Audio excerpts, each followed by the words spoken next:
Bigger, better, bolder. The cold, hard truth is taking talk to the next level. Right here on Bobo 89.1 FM, Cayman's Community Radio. We are still spilling the tea and committed to being part of the change that Cayman so desperately needs. Join Sandy Hill weekdays from 7:30 a.m. for Premier Access, Cayman Voices, Truthful Thursdays, and much more. Cayman's #1 talk show is now bigger, better, bolder, and more than talk. Getting results with hot topics, consumer reports, court exposés, and more. I've come to set the record straight. I've come to shine the light on you. Let me introduce myself. I am the cold, hard truth. Now, from the CMR studio in Grand Cayman, live, direct, it's the cold, hard truth. Now, join the conversation on 345-936-2626. That number again is 345-936-2626.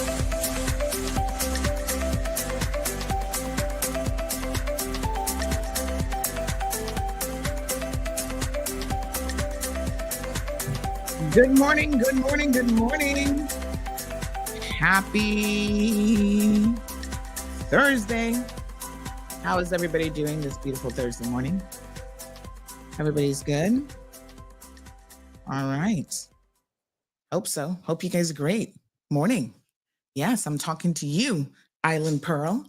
I'm talking to you, Irvelin. I am most certainly talking to you, Roberts. Marshall, good morning. Stephen, joining us from the UK. What would that be? The 441? Damaris, good morning. How is everybody doing? Everybody's good? All right, let me get the links out to everyone. Hope you guys are having a fantastic week because we are about to enter vacay mode. Ooh, yes, honey child. Good morning. Oh, some very, very interesting headlines this morning from all over the world. So interesting to see what is happening elsewhere. Wow. Some days I feel like I can barely keep up. There's a lot happening, huh? All right. Hope you guys are having a fantastic week. Don't forget, Sandy's on vacation after today. Gone for a minute.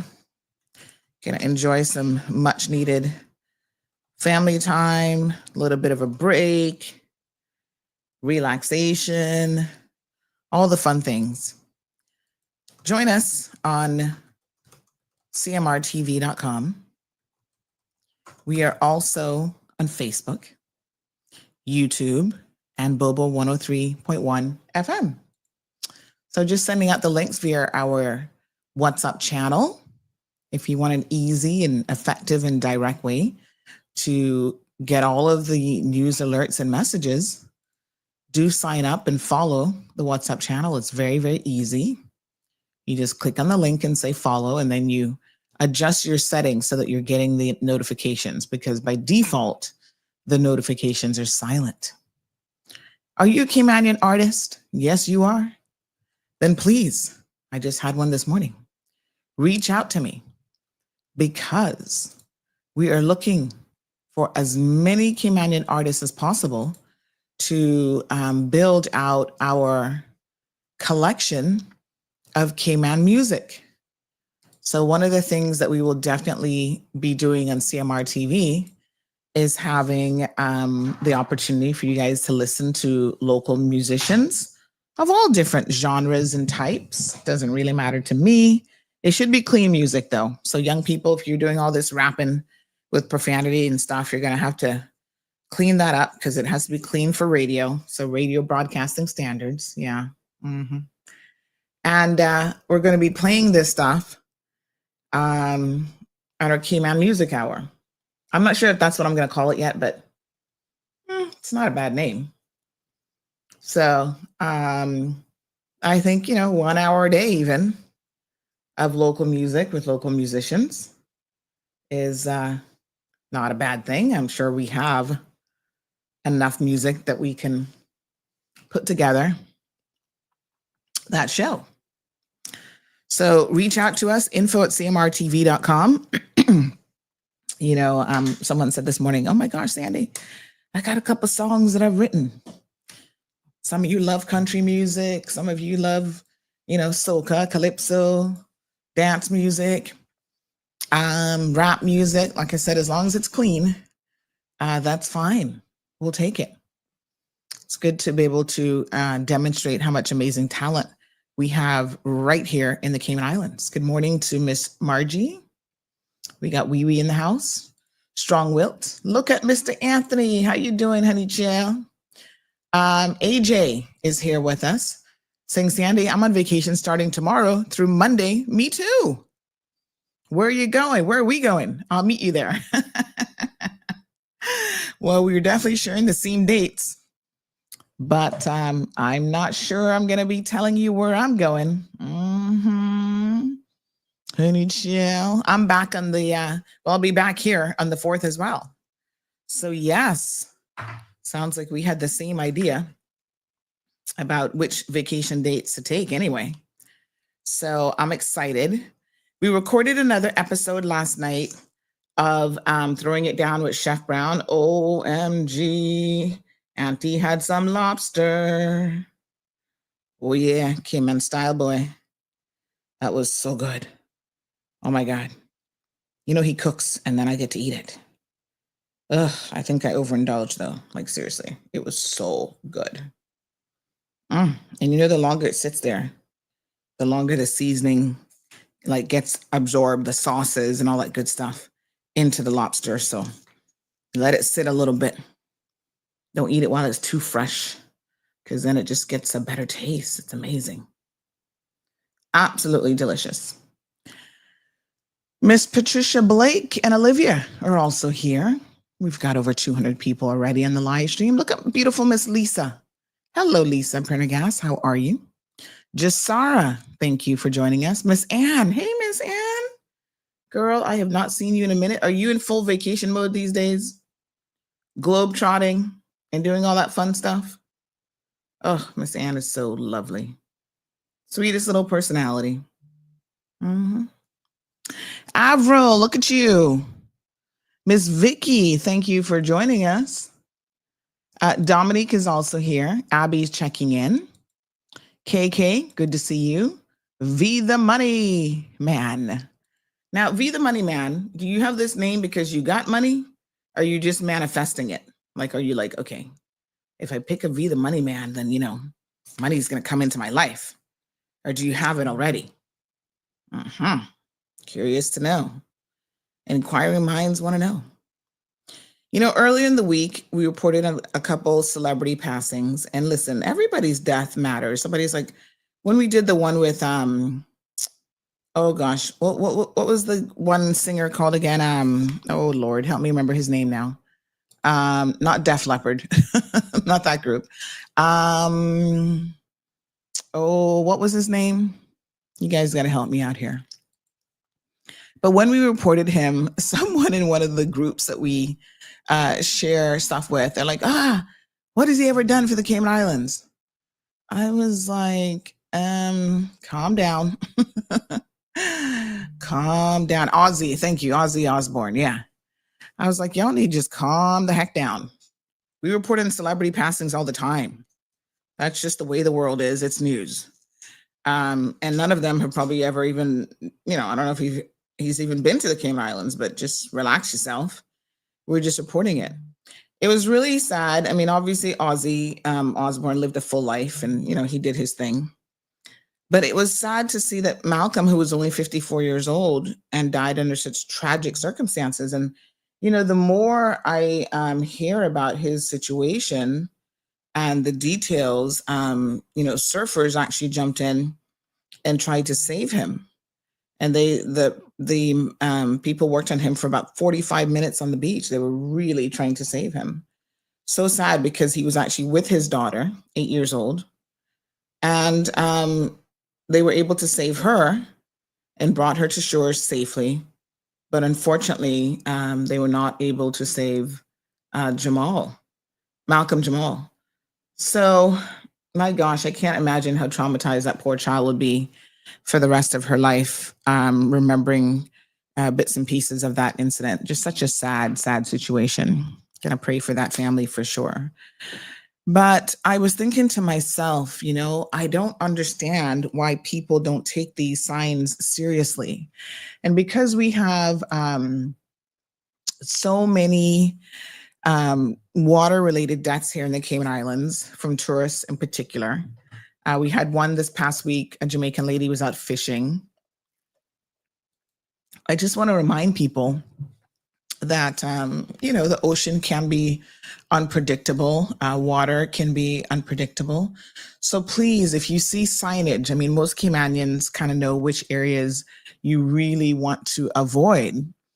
And so, that is good advice. Like if the locals say, hey, this area is rough, you're fishing in particular areas, you just got to be careful, folks. And where Malcolm Jamal was in this, in Costa Rica, there was signage, danger all over that. And, it was like, this is a rough beach. And I saw footage of the beach and I'm thinking to myself, who gets in that water? I don't know. To me, that was just not the right kind of water that you would want to be in for swimming purposes. Yeah. So just, if the water's rough, folks, you just never know. Some days it's more calm than others. A lot of times there are these undercurrents that can pull you under quite easily. I just want to remind everyone that, try to, pay attention to signs. Like nobody goes swimming off where Spots Dock is. There's just certain areas that you don't go. It's just too dangerous. Pick the areas that have a reputation for being a little bit more calm. So please keep those sort of safety tips in mind. I know during the summer, a lot of people will be engaged in water activities, out swimming, and that sort of thing. And I think that you just gotta be mindful of these things. If you see warning signs and signage up, it's probably a good idea not to get in the water there. Plain and straight, good morning to you. Miss Lucille, good morning.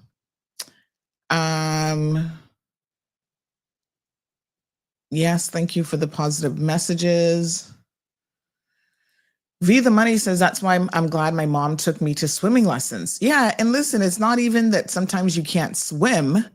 It's sometimes that the water is just, and from what I understand with these situations, is that the undercurrent is what kind of pulls you down. And, even if you're a strong swimmer, you can still find yourself in a lot of trouble.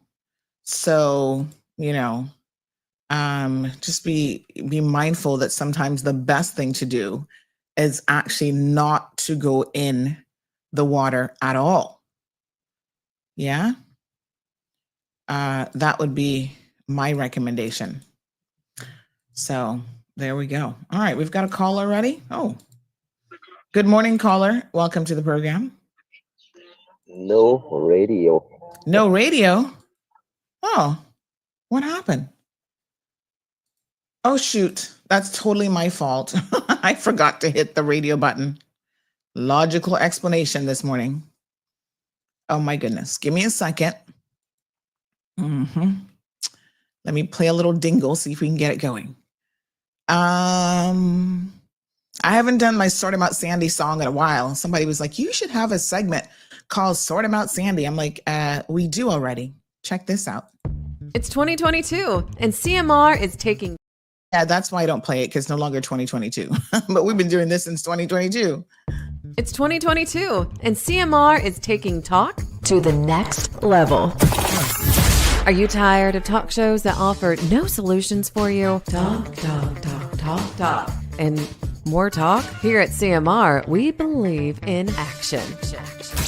Tune into our new segment where we answer your questions about life, marriage, business, and so much more. Anything you want advice on, reach out to us for a special dose of the cold, hard truth.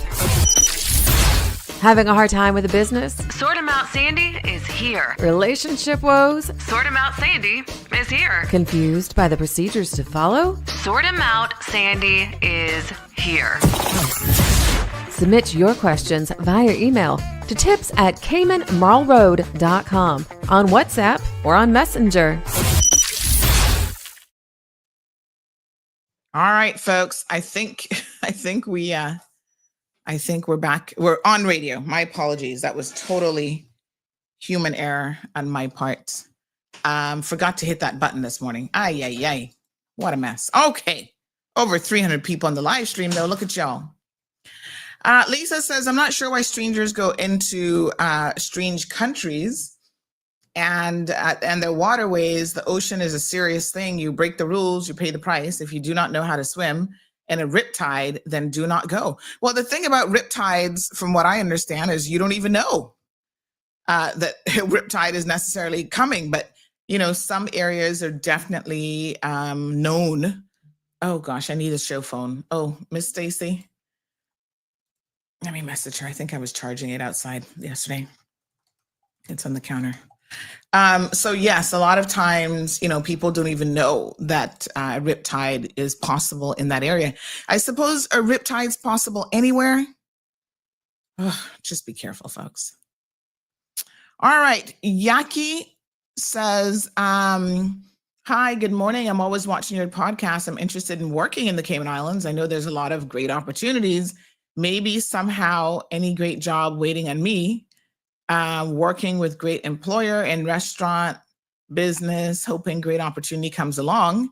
I appreciate the platform and thank you so much.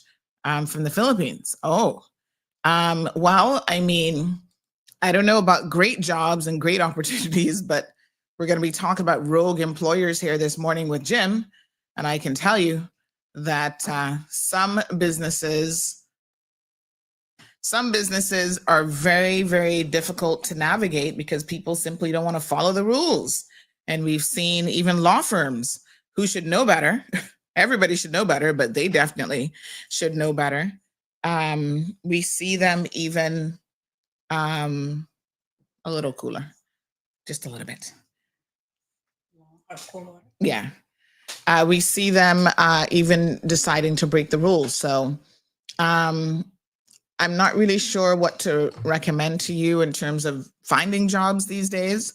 I know people are always looking, I suppose, so you can have a perusal of what's out there. I get a lot of messages, even private messages, with people trying to find employment.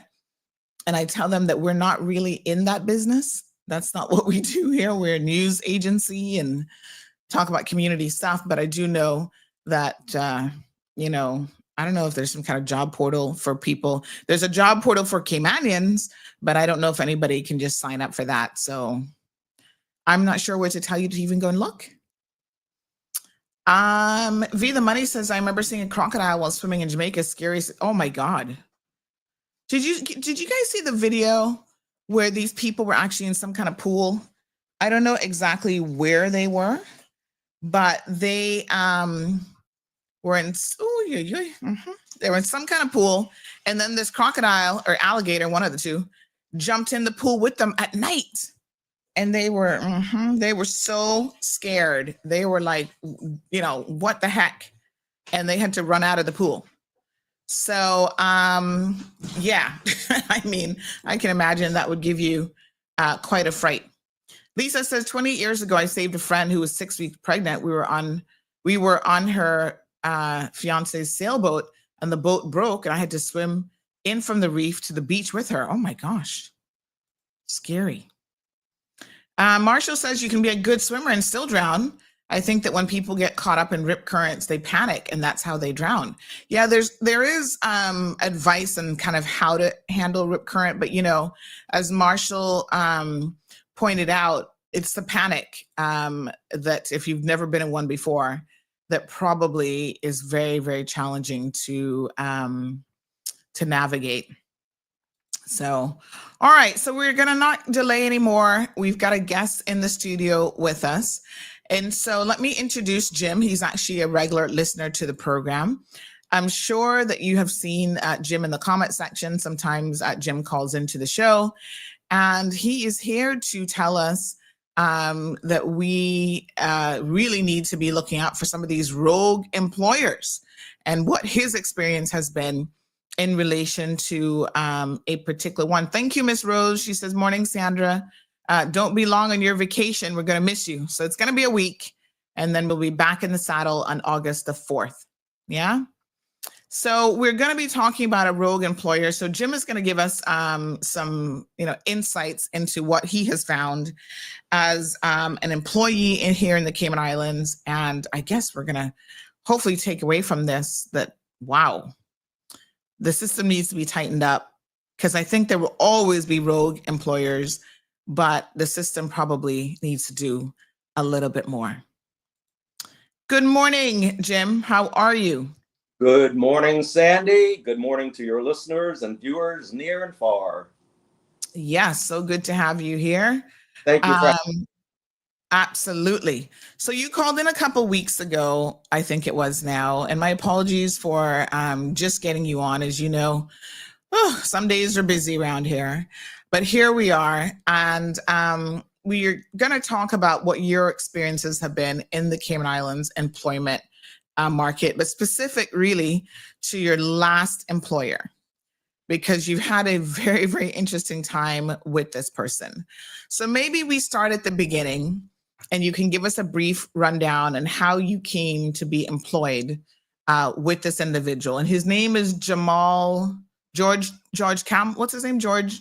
Kamal George. And Kamal he goes by George. And he goes by George. Okay. Correct. Right. So tell us how you came to be employed by him, under what circumstances? Well, real quick, I've worked for a couple very ethical and wonderful businesses here on island, one being Island Companies and the other being the Foster Group.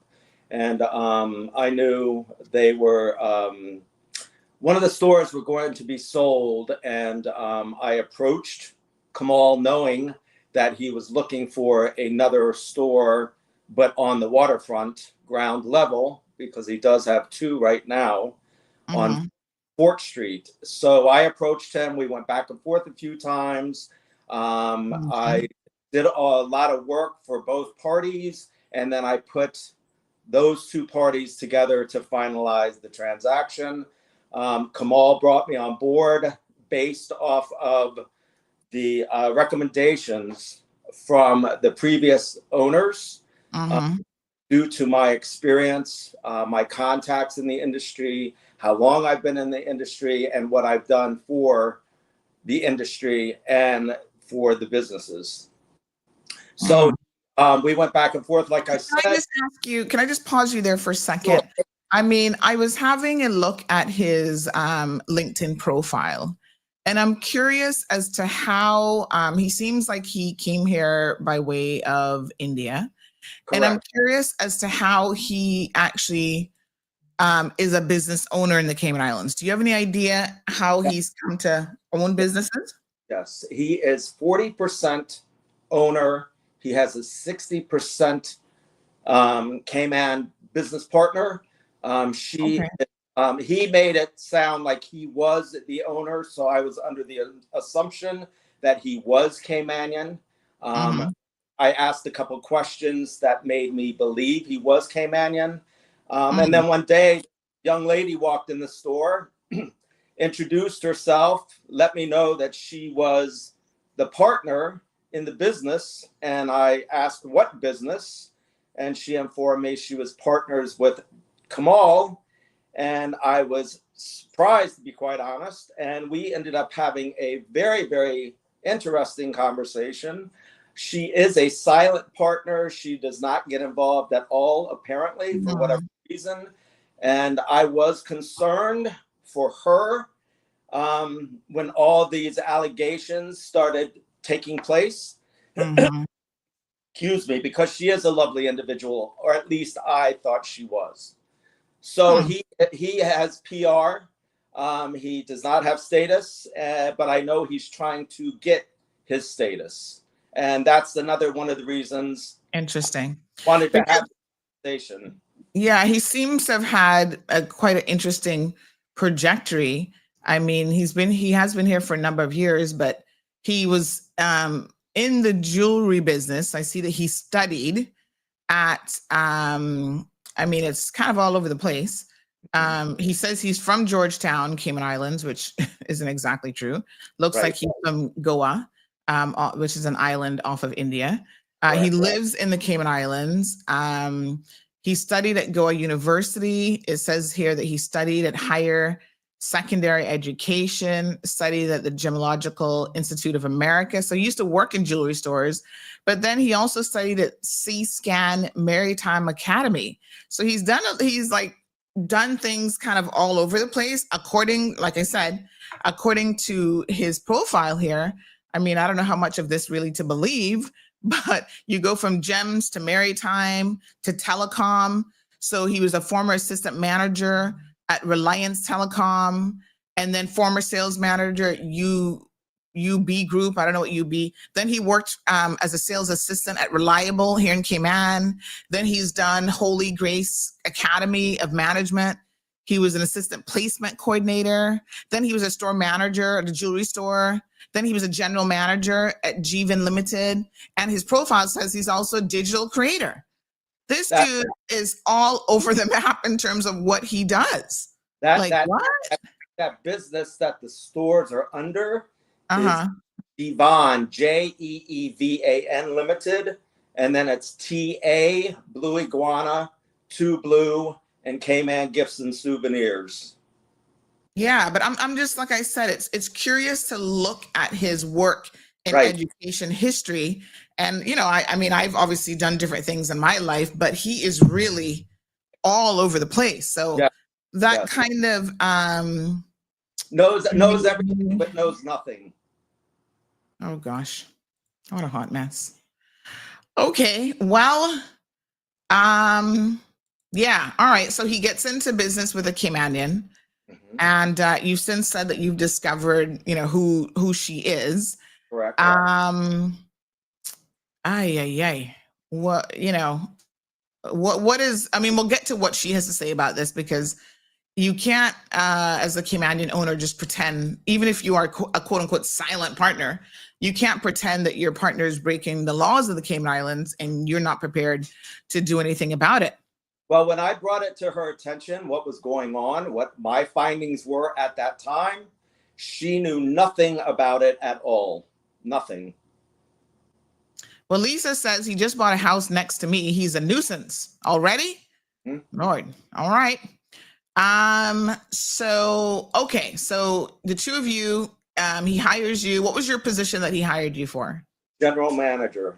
Okay. So he hires you as a general manager for the store. Now this was the same store that you were already working at before.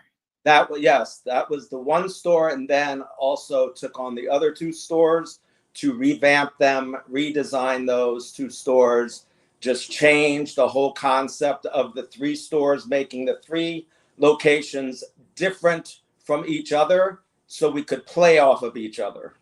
Mm-hmm. All right. So you get started with him. How were things in the beginning? In the beginning, it was there was a lot of talk. Let's just put it that way. I was warned about him, but I'm the type of person, Sandy, that I like to give people the benefit of the doubt, and I like to see people for who they are first before I make any judgment calls. And it was a little suspicious at the beginning, but you know, he was someone I didn't yet know. So it started, and it had to happen fast at the very beginning of September 2023.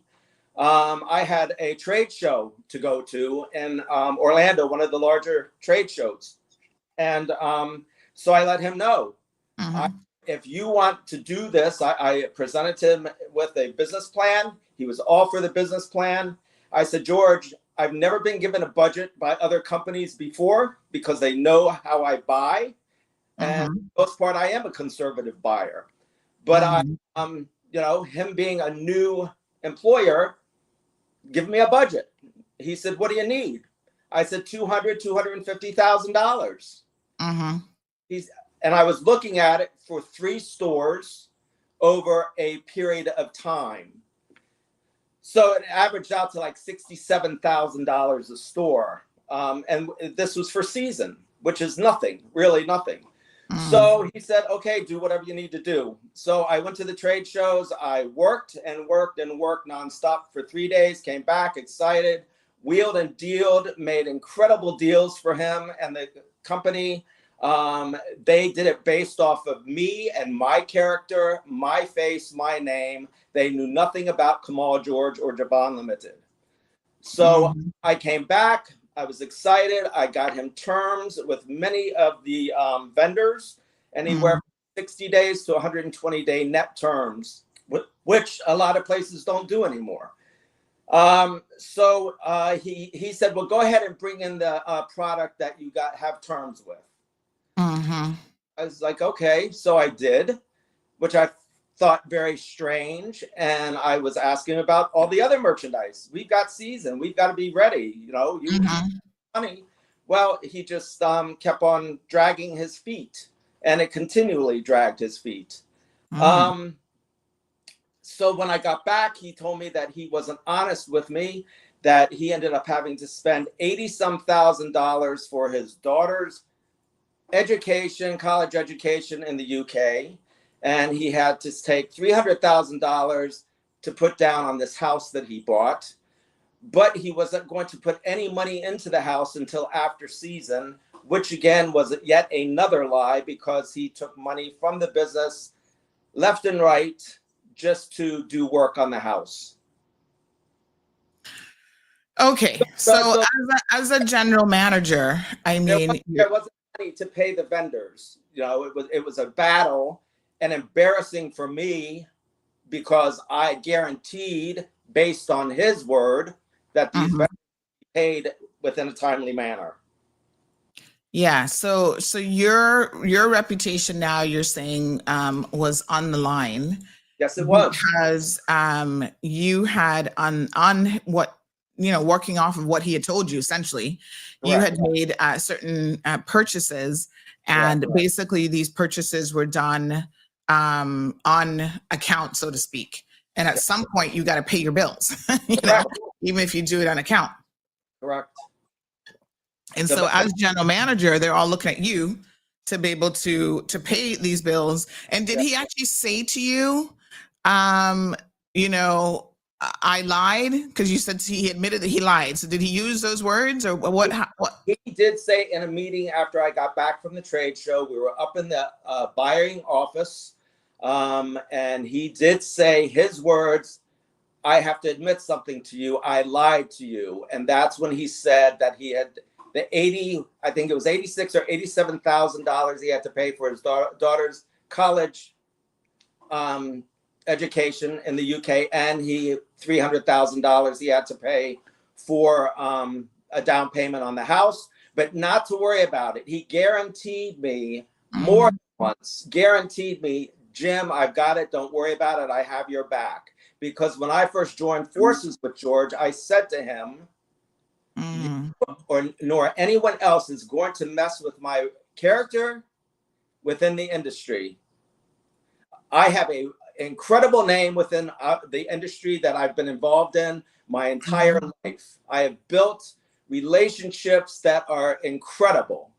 And to have one individual come along and do what he did was just despicable as far as I'm concerned. But I didn't take that completely to heart. It was what he did to staff members is why I have done what I did, and why I wanted to push the issue to bring awareness to the community. Coming to work in Cayman, there's certain stipulations you want to know, and you want to make sure things are taken care of before you join forces with any employment company. Yeah. I mean, there are questions, and I have to wonder how much his quote unquote Caymanian partner is even paying attention. And this is where Caymanians are, when they become the 60%, they need to be very, very cognizant of, you get into business with someone, you're not paying attention to the business. They just say, oh, I'll pay you $50,000 a year or whatever to be my 60%. And what he's doing, taking money from the business to pay his own bills, I mean, he can do that if he is the sole owner of the company. Correct. He can't really legally do that if he's only 40% owner of the company. So I'm wondering if this Caymanian partner is even paying attention to what is happening to the transactions with the company. Raymond Barnes makes an interesting point here. He says, so 3 stores playing off of each other, AKA, in quotes, money laundering. Well, who knows what could potentially be happening if there is zero oversight, because, this is the kind of thing that people do. And so you have to be careful. KK wants to see a picture of him, so we can certainly bring up his photo. Give me 1 second here. Let me see where he's at.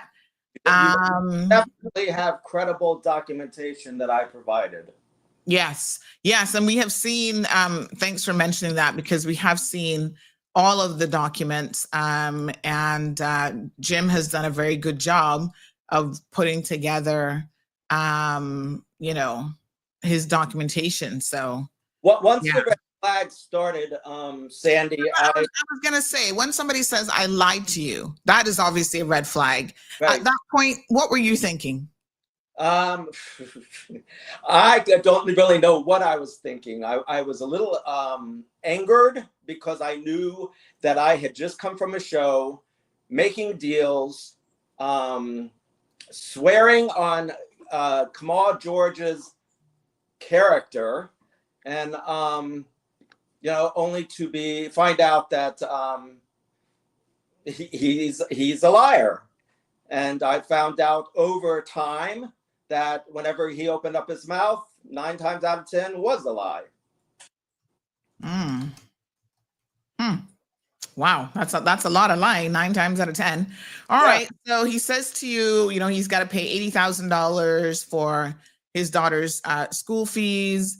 In the UK, he's got to find $300,000 to put on a house, and he's doing all this stuff. And so where does that leave you with the vendors?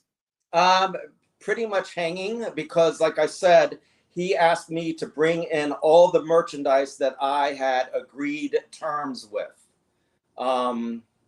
So that I went with his direction and did that, but again, fought him, battled him. At one point, Sandy, I had to step out of character. I was so outraged, and told him to come and face me. And he would not face me. He would not come and face me. Matter of fact, I was there until September 2024. I never saw his face from the end of March 2024, beginning of April 2024 to this very day, except for the picture that you have on your screen right now. So how did you get your contract signed? You guys just did all that by email, or? No. I started September 2023. Okay.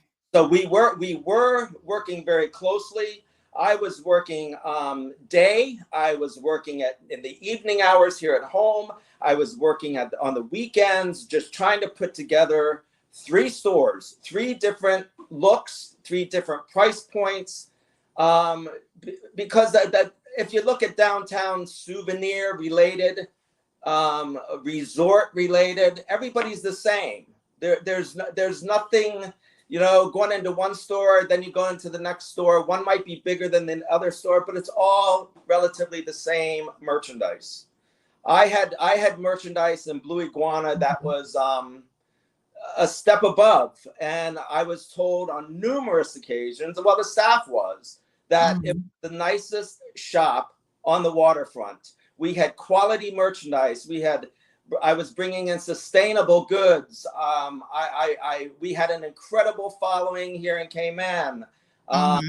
you could come in the store and buy something to go to church on Sunday or Sunday brunch, go to the beach, or go out for the evening, dancing. For women, we had men's merchandise that expanded from not dressy, but casual dress right down to beach attire. Mm-hmm. Had headwear, footwear, eyewear, jewelry. We had everything.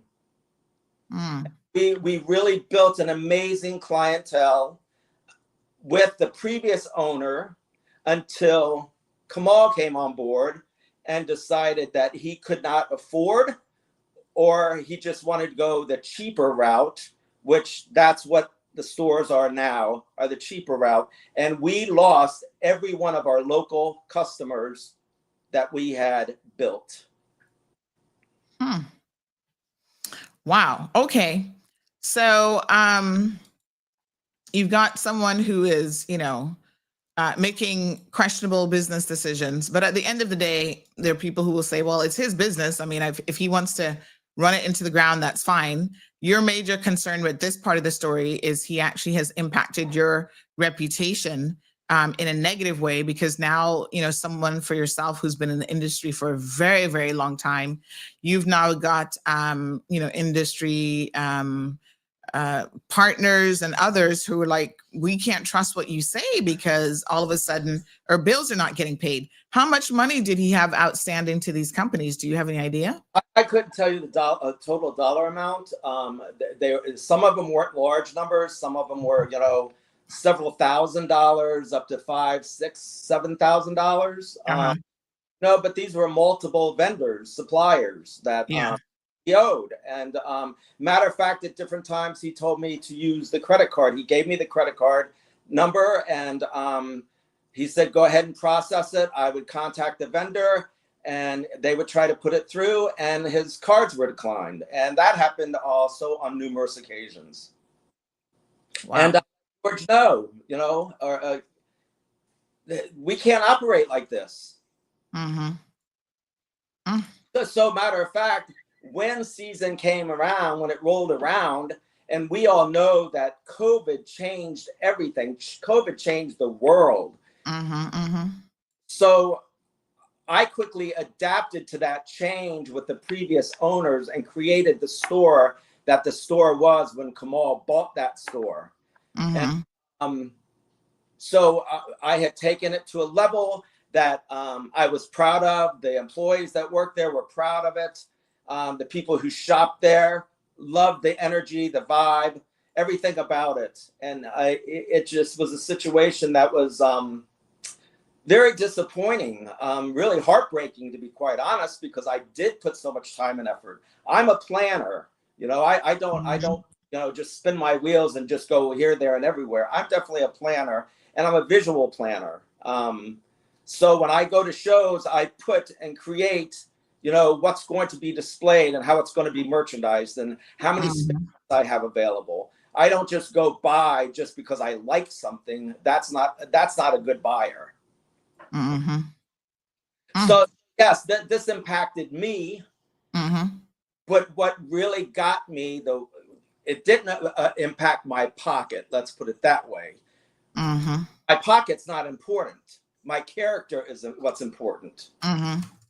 But what was really, really upsetting was how he was treating, and what I call mistreating, and a form of abuse to the employees.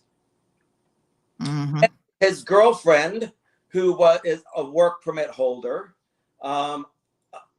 under the terms of sales clerk, but yet managing one of the locations, was getting in the way quite frequently, causing a disruption and cheating staff, because she was the one, until I took over timekeeping, she was the one entering time. She will deny it, but I know for a fact she was entering it. And I think I also sent you documents from email that she admitted to doing timekeeping.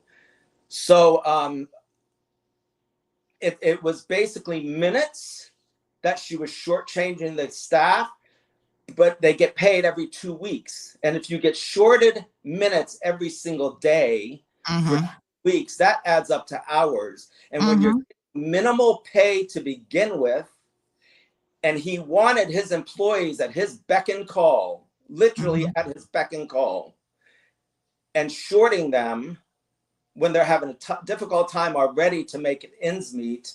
I don't play that game, not at all. That's just totally unethical and disgusting that you would actually treat somebody the way you treat somebody. And matter of fact, several of these somebodies who are somebodies were also those of his own nationals.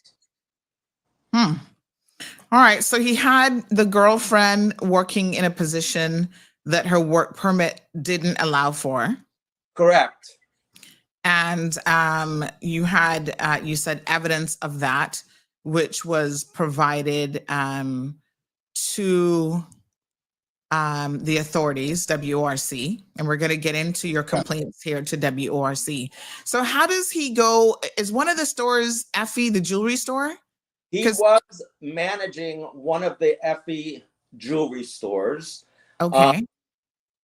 However, I was, and it's, word on the street, and it was by his own colleagues that he was released from his duties from Effie and informed that he needed to take care of his legal matters. And the reason someone possibly said that is because he did have legal issues based on when the 3 stores were raided in March of 2024 from the Labor Department and WORC. And all 3 stores were literally raided at the same time. And 2 staff members, one being George's girlfriend, Kamal's girlfriend, were escorted down to immigration.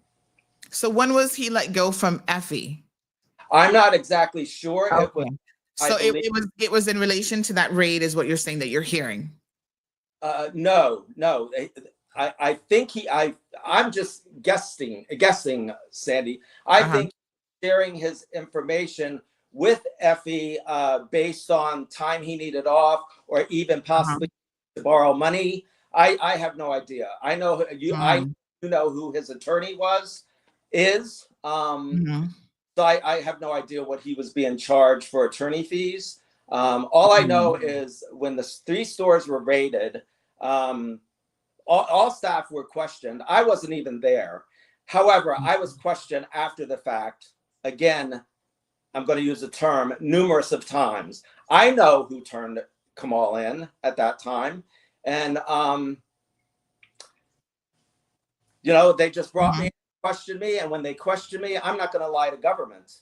There's no way I'm going to lie to government. I'm not going to lie to you, and I'm not going to lie to the next person. So I was truthful with the information I had at that time back in April. But then that really got crazy going fast forward up until September of 2024 is when I said, okay, enough is enough. Okay, so let's talk now about your complaint with WORC. So Keith says a liar is worse than a thief. Well, oftentimes we find these dishonesty, offenses go hand in hand. So liars and thieves tend to operate from the same basic premise of just being dishonest. We do have a listener to the program who chimed in as an attorney at law. She said the company's law prohibits the employer from taking money for the company to settle personal bills, unless, of course, there's some contractual arrangement between the employer and the company that's been approved by the directors, possibly the shareholders of the company, depending on the articles of association. Difficult to see how the Kaymanian partner is also not aware. The directors have a duty to present the finances to the shareholders, which would include the Kaymanian partner, to ensure that proper books and records of the company are being maintained. And so this is a broader issue, which I think is important to touch upon, is that there are a lot of people, this is why we call it fronting, right? There are a lot of people who are engaged in this fronting activity, and they turn a blind eye. Sometimes they don't even have the requisite knowledge to be acting in the capacity of a 60% owner, because there are certain obligations that come with being a director and shareholder and so forth. And so they don't care about that because someone has just approached them and say, hey, basically front for my business, be the Caymanian, and I'll give you a little something. And then they are happy to have that. So I think that this is a stark warning to Caymanians that you need to be careful who you get in business with, and ensure that you have the requisite knowledge of what is happening within these businesses that you are operating, 60% ownership, because you could really find yourself, and directors, you could really find yourself in a world of trouble. So I interject there, Sandy, and just so you know, monies that were taken from the business, many times I was unaware of. Kamal would have his girlfriend go upstairs and take money from the till, or have his son go take money from the till and get all the cash and give it to him. I had no control as general manager. I had no control over the money. And I sent him an email at one point and told him, I am not going to be held responsible for any monies within this company. If I don't know what's coming in and what's going out, and I even created a spreadsheet. So anytime money was taken, it was supposed to be written down. Two people were supposed to have been there. One to hand over the money, and for that person to witness that the money was handed to that person, and that person signed the document stating that they took that dollar amount. Also, to back up, as regarding the Cayman business partner, I know paper Caymanians are still considered Caymanians. Correct. However, she is a paper Caymanian. Again, a very, very lovely person. I don't know the dynamic. I don't know the agreement. I know at one point they were boyfriend and girlfriend at one stage years ago, but I have no idea how it came to light that they went into business and have a business license with her being 60% and Kamal being 40%. I have no idea. Nothing. And who did you mention her name? Did you tell us who she was? No, and I prefer not to, because like I said, she didn't, as far as I can state from my perspective, Sandy, she has done nothing to me or the staff. Yes, she was being oblivious to what was going on, and she had been told numerous times as well, she better do something, because if he gets in trouble, she could get in trouble. But we could easily look up that company and find out who she is. I mean, it's not right. Like, it's a local company. So you're going to make me pay to look her up, or are you going to just tell me who she is? Matter of fact, I've only met her the one time. I would have to look her up myself, Sandy. Okay. I don't have that in front of me. I have a lot of notes in front of me, but that is one note I don't have.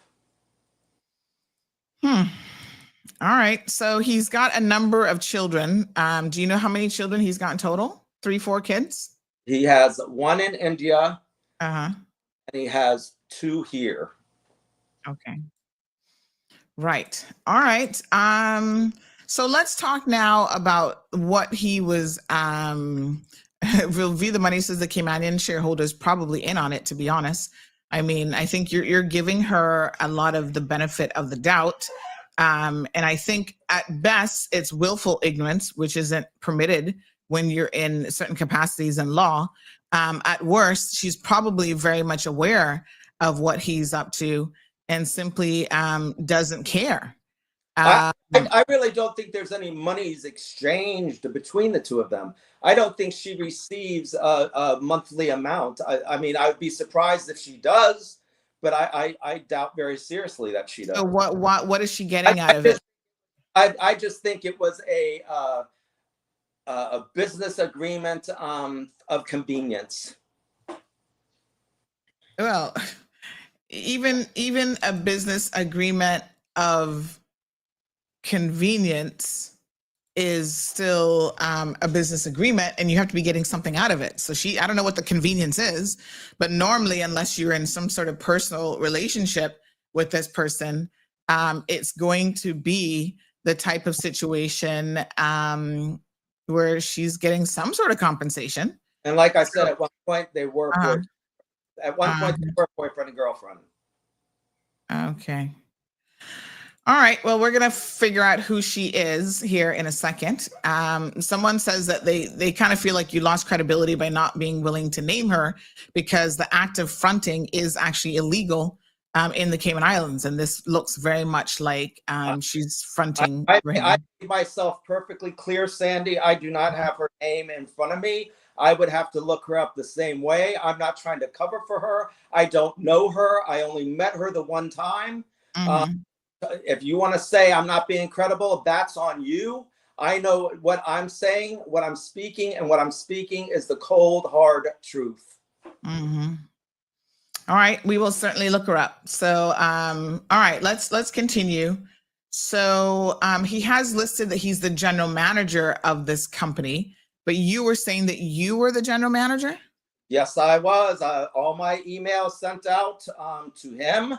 Even him, any correspondence with anybody was my signature was general manager. So when I didn't personally like the term, I didn't like that that title. It's just the title. I don't view myself any different from the next. I just try to lead in a manner that's respectful and respecting. But when you were there working under him, what was his title? I had no idea he had a title besides part owner. Okay. Like I said, there was a lot of lip service, and it was constant. He was always right. He never apologized. He never held himself accountable. It was always somebody else's fault. He just skirted around everything, literally skirted around everything. All right. So in addition to you having an issue with him as it relates to vendors, you also then started to have other issues with him, in particular, breaching labor and employment related laws. So let's talk about some of those and exactly what was happening there. Okay. I know there was employees that had left and he would not pay them their final pay. Okay. I do know that. I am well aware, and you have this documentation, including the bank transfer, where one employee came to me and asked me if it was legal for George to ask for his work permit fees back. And I said, absolutely not. That's against the law. And the employee informed me that he was wanting to leave and he wanted a release letter. Kamal was not willing to give him a release letter. So I said, no, you do not have to give him anything back. He can apply, however you do it with work, and he 50% of his immigration fees paid back to him. This employee found another job that they were willing to hire him at double the rate of pay. Now, this individual has family here in the Cayman Islands. So for Kamal to hold somebody back, and that's something I never do, especially if it's going to benefit the individual. I hate to see somebody go, but if you're going to do better, I support you wholeheartedly. Kamal held him back and forced him to pay his work permit fees, held his last pay, held his incentive, and also made the employee pay back his last month's health insurance. And that is all documented. And Mhm. WRC had copies of all of that as well. Okay. So lots of breaches there. What other breaches are you aware that he was committing? Well, he extorted from that one employee, and he ended up extorting from 2 other employees. That was first he was trying to get the 2 employees to go against another employee and admit, which was a lie, that she was stealing, which I know for a fact that employee did not steal. I know for a fact. However, they would not agree to Kamal and write a statement saying, yes, she stole. Kamal wanted her gone back in, I think, January. You've got that exchange between George and her, where he told her if she wasn't happy, she could leave just because she said okay. So he got real defensive with her and told her she could leave. And the way that exchange was, I consider that a form of abuse. But anyways, so they disagreed. They would not go with that flow with what George wanted. So apparently George did have a video of the other 2. And I don't condone stealing. I do not condone stealing. However, when you're not getting paid your fair rate of pay and you're not getting all your overtime pay, what are you going to do? What do people do? What's it known? People get sticky fingers. You owe me, so I'm going to take. So they ended up getting caught on video taking, I'm going to say, based on the merchandise, $50, maybe $75 worth of merchandise. So Paul called each one of those staff members in his office or in the buyer's office. That was my office, the buyer's office. And he asked each at separate times for them to get out their phone, turn their phone off, and hand it to him. Because he did not want the meeting recorded. So they did. They were upset. They weren't sure what was going on. He did let them know that he had proof of them stealing. He threatened them, saying that he was going to call the RCIPS and he was going to have them both deported. And he wouldn't follow through with that if they each went out, got USD $1,000 each, and brought it back to him at a particular time that day, and he would return their personal phones. That's extortion right there.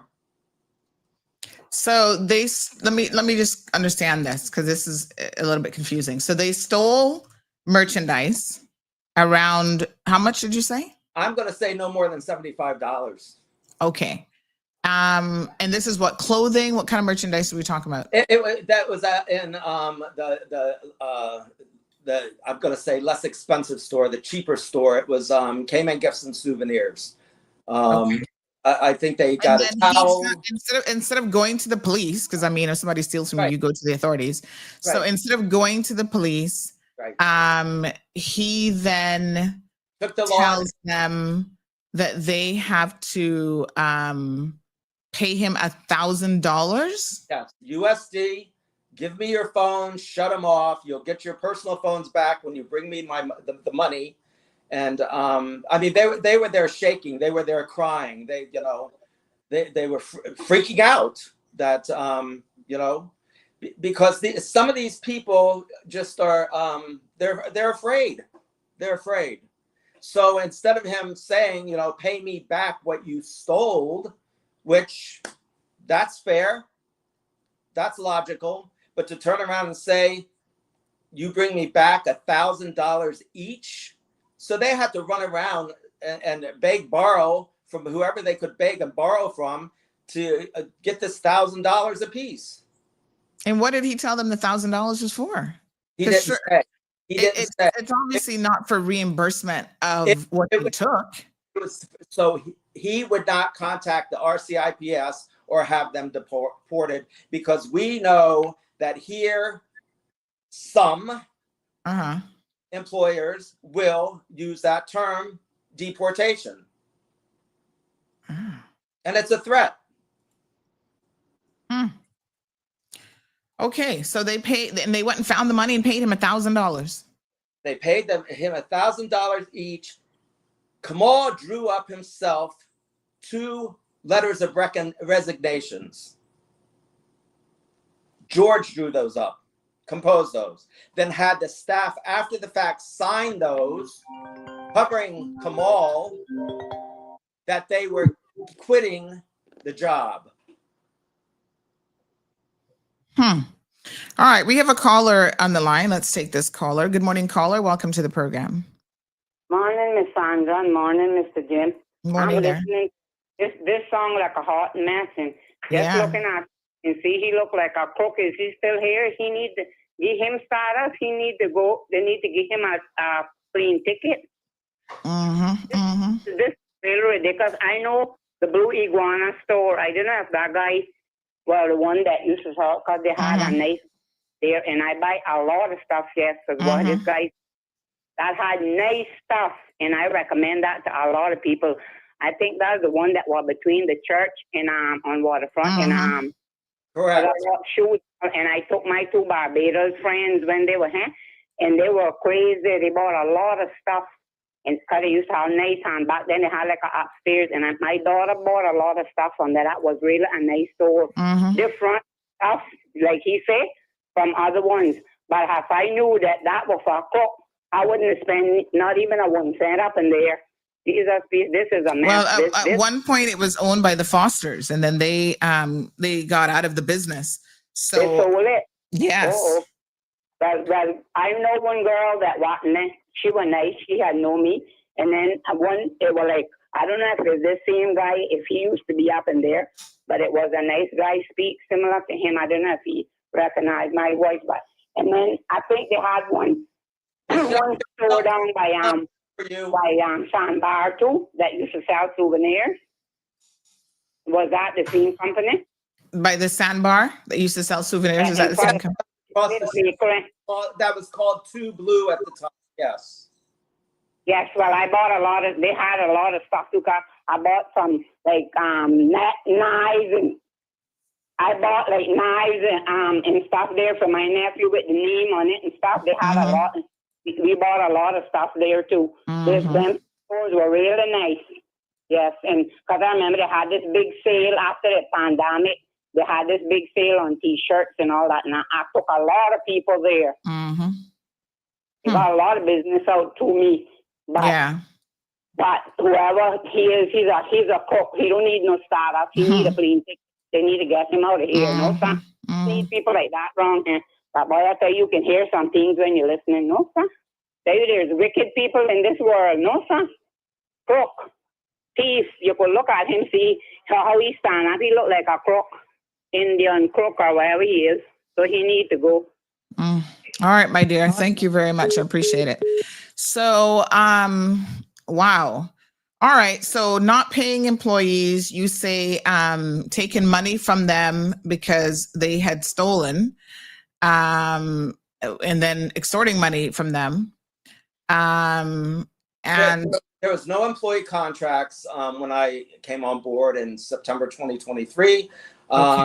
The staff was complaining to me that they were not receiving pay slips to show that their hours, what they earned, any overtime, their deductions. So I brought this to George's attention numerous times. And finally, in December of 2023, he asked me to compose a employee contract, which I did. I sat down with the revised, I believe it's 2021 labor law, and went through that complete law and composed employee contracts. And I believe it was 6 pages long, to be quite honest, because I wanted every labor law in that contract so everybody had a clear understanding of the labor law. So the beginning of January 2024, I had asked for another staff meeting, and we all came together Kamal was there at that staff meeting. I handed George a copy in an envelope of the employee contract, and in front of all the staff, I said to Kamal, please look over this. If you need anything edited, let me know. January 2024.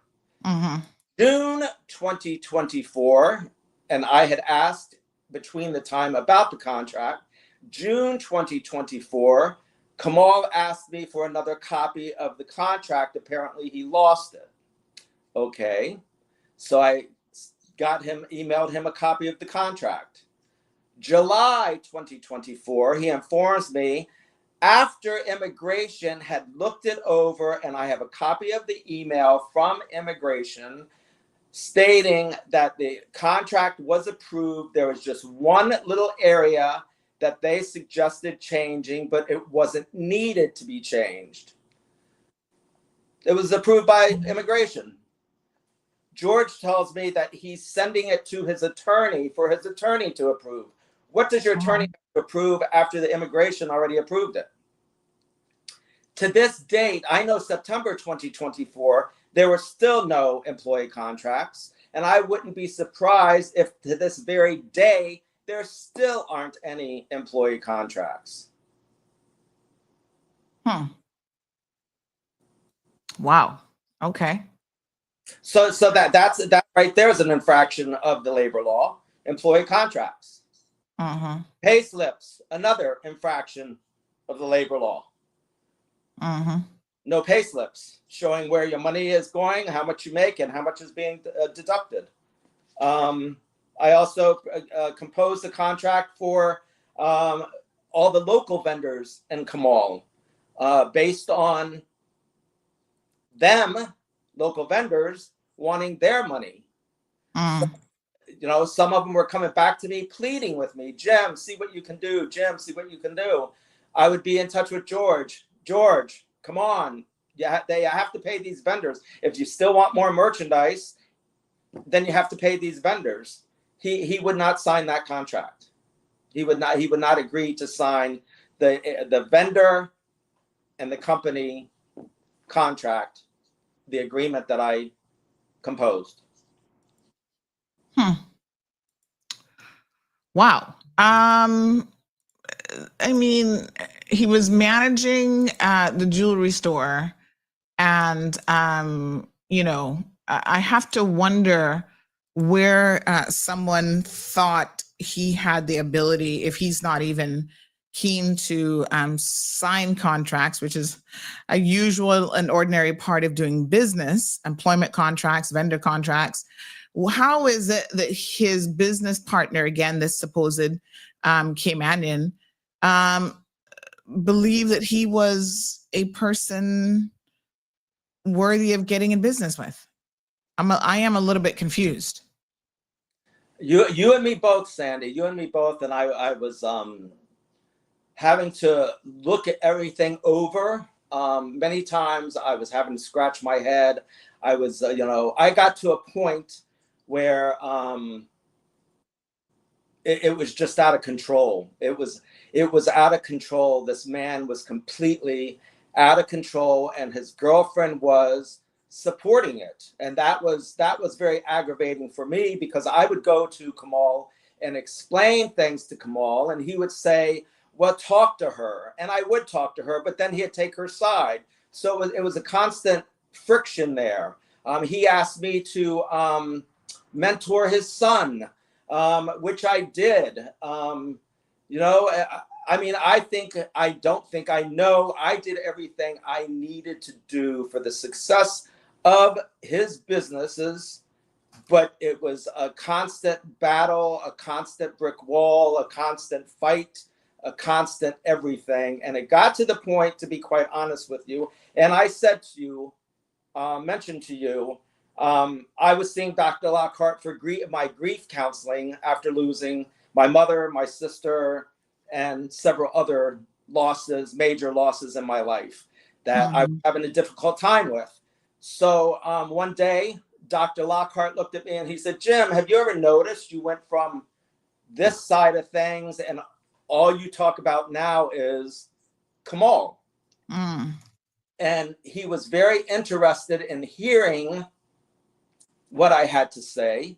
And, it came down to the determination that Kamal George is a narcissist. And I did enough research. I spoke about it. I got the information on what is a narcissist. And like I said, he never takes accountability for anything, but he wants to be praised for everything. He likes to drop names and important names of people here on the island. He said that he never got in trouble here for immigration, he loved to boast about this stuff. And I would just look at him and shake my head. Well, I'm trying to find the Caymanian partner, and I'm telling you, it's a resident company. And so I have paid my fees to look it up. And for some odd reason, because I'm supposed to be able to see the shareholder information, if I recall correctly, it's simply not coming up. So the only director that is listed is Kamal George. So based on this, he's the only director of the company, which is a little bit strange because if this how can that be? I don't know. This is what I am now wondering myself. So I'm making some additional queries to see what's going on here. But yes, I can't see who the shareholder is. So this is very, very interesting. We'll get to the bottom of that. But apparently he's the only director listed. Like I said, interesting. All right. So at some point you decide, you say that this is impacting your mental health, Definitely. Most definitely it was. Yes. So you then decide that you're going to do something about it. And you actually go and reach out to WRC and you lodge a complaint with WRC. So let's talk about that process. We do have a phone call. Let's take the phone call first before you get into your WRC complaint. Good morning, caller. Good morning, Sandra. Morning, dear. And good morning to your guests. Good morning. I'm sorry to hear, of his plight, but just to help you with what you're looking up there, this is what a lot of these people are doing when they have people fronting for them, whether it's a stranger, a spouse, or a friend. They then set up the company that they are the sole director. So when the companies go south, the Caymanian shareholder is left holding the bag with everything. So it's not surprising that you're not seeing her name on the registers. Well, I don't even know how it gets approved in that case, but. Well, I know of another incident that this very same thing happened. And when the Caymanian shareholder tried to get legal redress, they had no foot to stand on because they were not even a director or an officer. So how do they? I'm wondering, what did they sign off on? Like, I'm confused about that, because if you've entered into an agreement, it seems it's all on paper. Yeah. Wow. So I think you might have to dig a little bit deeper to see exactly, whether she put up a penny or not. It might just be her name that was being used. Yeah. I mean, if this company register is correct, he is doing some funny business, even in relation to his trade and business license. Well, this is what I'm saying, that I hope somebody from government, special work, might be listening and take a note and do a proper examination of the whole setup of these companies. Yeah. And interview the silent partner and get some information from that person. Yes. This is happening very frequently, And it's good that Jim has come on your show and has spoken about it. And it's even better that he is not a Caymanian. So he will be more believable with what he is saying. And this is not the first time it's happened. And it's unfortunate that, it has happened to this man, but it has happened to a lot of people. And thank God for Jim that he wasn't a partner with him, because then financially he would have been left in the hole. The interesting thing, if I might interrupt you, when we first got together, Kamal and I, Kamal even mentioned partnership with me. And I said to Kamal, I said, no. I said, we don't know each other. Let's get to know each other first, how each other operates in the business. And I'm so thankful that I was smart enough to do that. Thank you, Miss Brenda. Yeah, I appreciate it. Wow, some funny business definitely going on here. So there's some questions and comments. KK and Big Dog says they need to look at Diamond Marquise really hard. De Rovis Ebanks says, Sandy, this man is hurt. Is a question mark for you talking about Jim. He have to stop. He don't know what he's talking about. So sad that someone coming in your show and you said yes to everything. So this person says that you don't know what you're talking about. I don't. So let's get into the fact that of your complaint. So Raymond says, I think you need to call a spade. Your approach of, workers not paying vendors. I was just a GM, etc. But I feel like you knew more was going on and you're trying to wash your hands knowing full well. So, I mean, were you responsible in your eyes for what happened there as general manager? Did you have the power? No control over finances. I didn't have a checkbook. The only time I was to use his credit card when he approved and instructed me to. And like I said, that credit card was used several times and that credit card was declined. So as far as anybody can come and say what they want to say, Sandy, that's that everybody can feel the way they want to feel. I know I'm doing it. As like general manager, were you in charge of human resources and putting in work permits and stuff like that? No, I was in charge of hiring, training, and firing. He had a company that did that for him. That was out of my hands. All I did was get the paperwork filled out by the employee. Then I handed that paperwork to Kamal. I had no in between.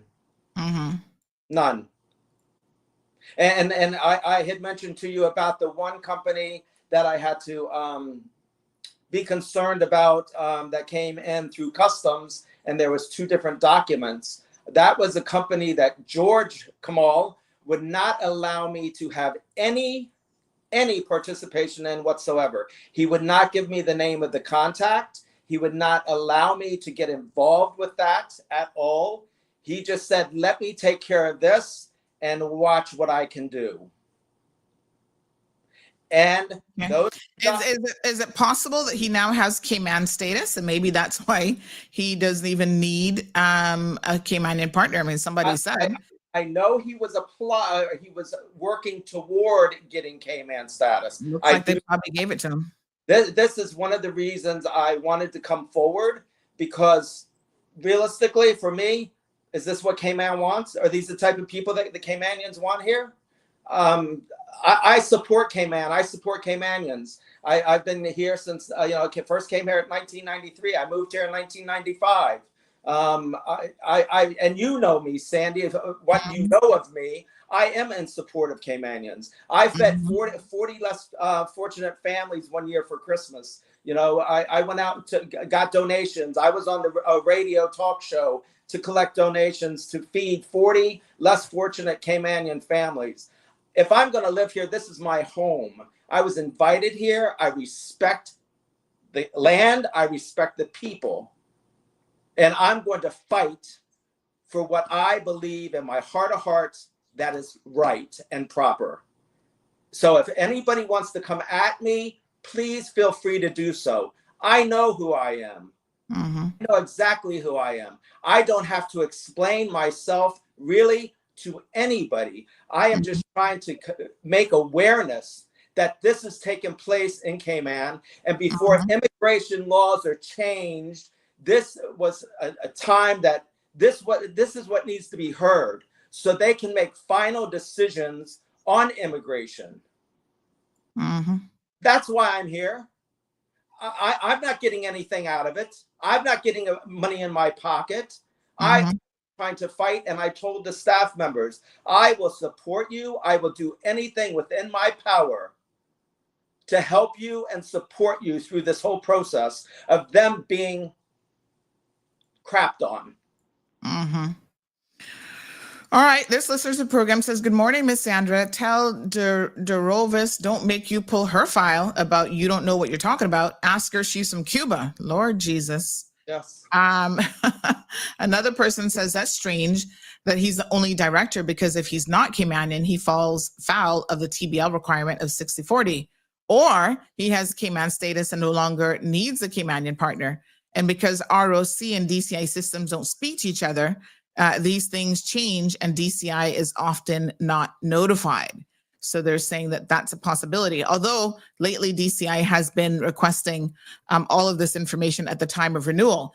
The one thing that I find interesting, and again, you know, I don't know if this is an oversight or what this is, but you guys remember that earlier in the program, I showed you his profile, and he says that he's a general manager at Jivan Ltd Cayman. Jivan. The LTD should come, Javon, the LTD should come at the end of the name. So that is interesting.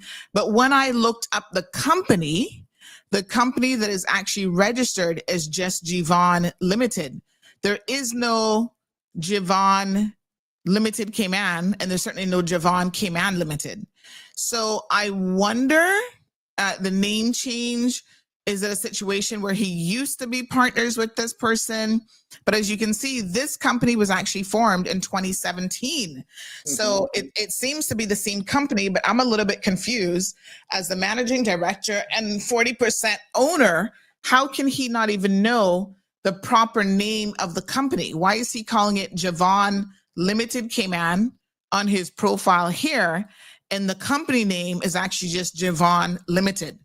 You know, they say the devil's in the details, and I wonder why there is that discrepancy there, if that was purposely done, because surely if you're a 40% owner, you know the name of your company, or what is really, really going on here. So it's bizarre at best and might be indicative of something a little bit more going on. Well, let me let you know when all this was happening, Sandy, I decided I was going to leave after my vacation, September 2024. I had enough. This is not good for me. It's not good for my character in the industry. It's not good for anything. So I really intended on leaving the end of September, but I was going to take my vacation in September. And taking my vacation, I went to the Surf Expo with a colleague. And, you know, that's where I spent part of my vacation. I love the industry. I love the show. So while I was there, sitting down, taking a break with the colleague, I received an email. And that email was from James Kennedy. The attorney, and it was a letter attached from Kamal George letting me know that I was terminated that day due to a breakdown in relations. Well, that breakdown in relations was because I caught him in his illegal activity.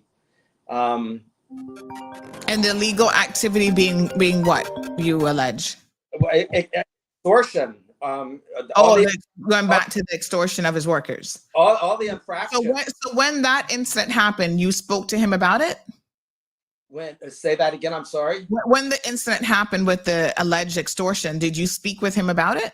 No, I did not. He had already fired me. So how did he know that you knew about it in order to fire you?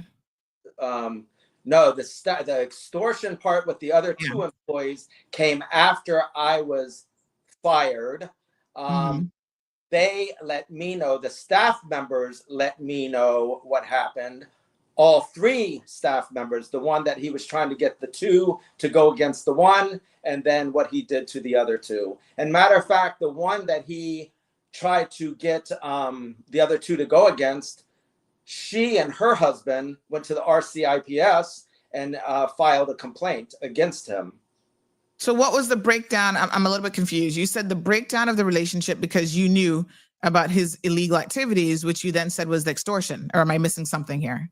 No, you said what were the illegal activities. I'm just saying his reasoning in the letter was I was being terminated that day due to breakdown in relations. Okay. But you don't know what the breakdown in relations is referring to? No, it was never stated within that letter. Okay. All right. We've got a caller. Good morning, caller. Welcome to the program. I said me again, pure wickedness. But when I know this guy wasn't probably a shareholder in the business, but when these people come here, asking Caymanians to open business with them and go partners, they need to know who they are. What you think happened to Caymania Duty Free? One of the first duty free stores that opened in this island.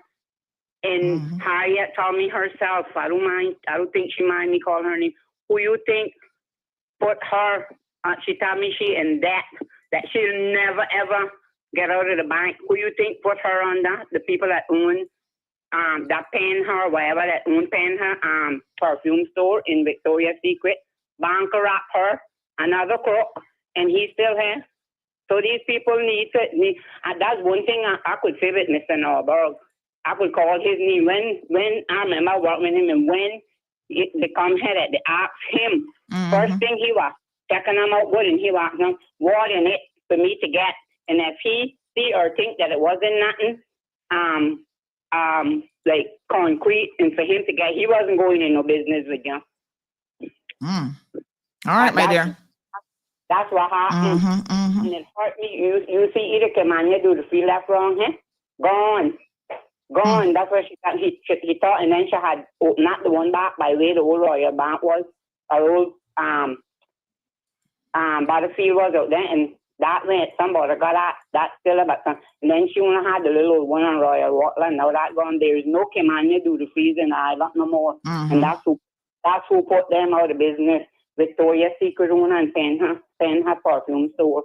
Can you imagine? Right. Thank you so much, my dear. He didn't buy nothing from them stores. All right. Thank you, Ms. Shelma. Let's talk a little bit about your complaint to WRC. So you decide at some point that you're going to bring WRC up to speed on what's happening here. What was the nature of your complaint? What did you say to them? Well, it was before I went on vacation because I knew I was going to leave after the company application. So before he terminated you, you had contacted WRC? Yes, I had. And my contact at WRC originally is someone I know. He put me on to an officer who was going to be overseeing it. I went in with all my documentation, and I have what you received is just a very, very small amount. I have emails and files and all kinds of documents. And that's one thing I want to say to the people when you go to work for somebody, make sure everything is in black and white, because you can't do anything with he said, she said. It's not going to go anywhere. So I went and I saw the officer. I was questioned, I believe, at 2 different times. And then I believe it was the 3rd time I went in. He wanted me to do a written statement where I would speak, and he was the one typing, and then I signed the written statement. I asked questions, what was going to happen. He got all the documents that documents you received, plus other documentation as well. I asked him, now where does it go from here? And he said that it would go to the DPP's office. and the DPP's office would decide whether or not it would go to court, and would I be willing to testify? And I said, most definitely. And matter of fact, there was 3 of us that were going to testify that agreed to. This went back and forth for months. And the reason this is only being brought forward now from where it began is because it took a long time before I got the results from WRC on the outcome of this case. And that was in June. But I was respectful to Cayman and the people of Cayman because it was elections. So I didn't want to bother you then. And then you had the CMR-TV project going on. So I was just trying to be respectful of Cayman. I provided the statement, the documentation. It went to DPP's office. He told me then that, like I said, if it went to court, would I be willing to testify? Yes. Went back and forth for months. I was the one usually reaching out to the WRC, asking where do we stand, what's going on. And I would wait, 3 weeks, a month before I'd reach out to them. And then I was informed that when I needed to contact the Freedom of Information, FOI. So I contacted them and they said that they had no record of it. I was like, well, that's kind of funny, interesting. They said, contact enforcement. I contacted enforcement. They said they had no record of it. So I was like, okay, I'm being put on this wild goose chase and I'm not getting any answers on these infractions that I know are unlawful in the Cayman Islands. So what's being done about it? So finally, I reached out the last time in June to the officer and I said, what's going on? And he said he could finally tell me that the case is closed and he was fined an administrative fee. Okay. All of this that I have presented, and like I said, there's more, and you get a slap on the wrist. How much he was fined, I have no idea. They apparently allowed to provide me with that information. What he was found to be fined for, I have no idea. I walked away with just an administrative fine. Well, that doesn't tell me a whole lot. Just that. So you expected a bit more of an update since you actually lodged the complaint on what the findings were in relation to the investigation. Something, because I like I said, and the other case that you have with the law firm, how many charges were dropped against them, and they fined $8,000 for what they did. I mean, it's if the Cayman Islands are going to have laws, the laws have to be enforced and they have to be upheld. And the slaps on the wrists for these people that are breaking Cayman law, somebody needs to be shown as an example and make people think possibly twice before they go and do what they do. And again, this is just awareness. This is, I always have taken up for the underdog. I've always been that person that has tried to help somebody else, give them a hand up. I'm not going to beat somebody down unless you deserve a beating. And speaking of beating, that's just the word I threw in there. In April of 2024, based on what I was learning about Kamal George and his reputation out in the public, but you see, he's a well-dressed individual. He walks and talks the part, but the real person is in there. You just have to look for him. But because I was finding out information and he knew I was finding out information and I was taking that information to him to try to get him to clean up his act before he wasn't happy with me since April or even before April of last year. So I ended up writing a letter basically to cover me, you know, letting my family and friends and my attorney know that if anything happened to me, family, my vehicles, my animals, anything happened to me, Kamal George is the first person to be looked at. And I say that because we have a caller on the line. Let's speak to the caller. Good morning, caller. Welcome to the program. Good morning, Sandra, Morning. and good Jim. Yes. The gentleman who's speaking about is actually neighbor, just bought the house next to me out the east.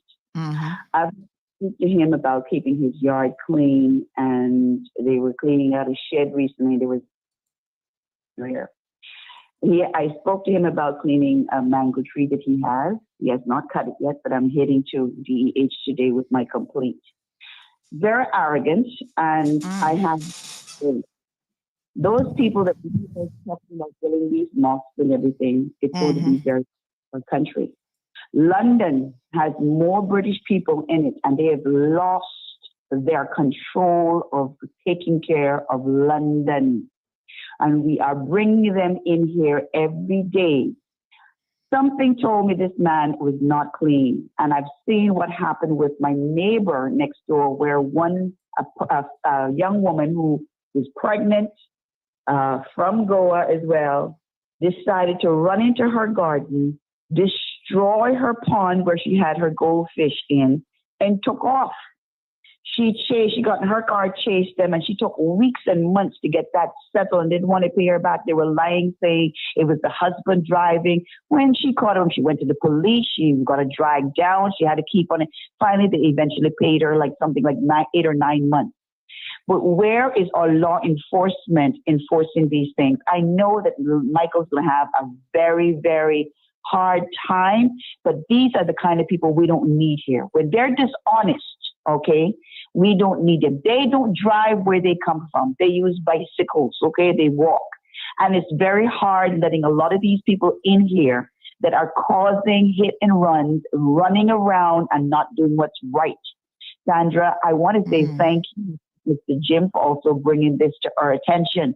We've got so many of these cases going around of rogue employers, and these breed of people are one. They do not hire from the Caymanians.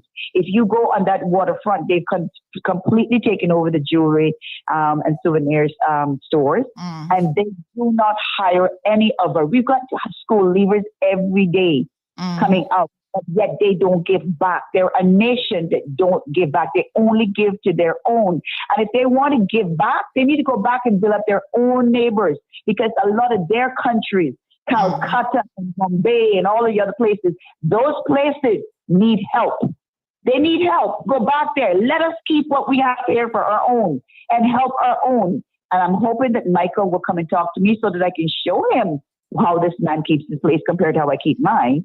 And I'm hoping that they will come and see, DH will come and see and make sure that their yard is kept up to date, and don't, when they cut the hedges, leaving all the garbage in my yard and so forth. So I'm telling you, they're not honest people.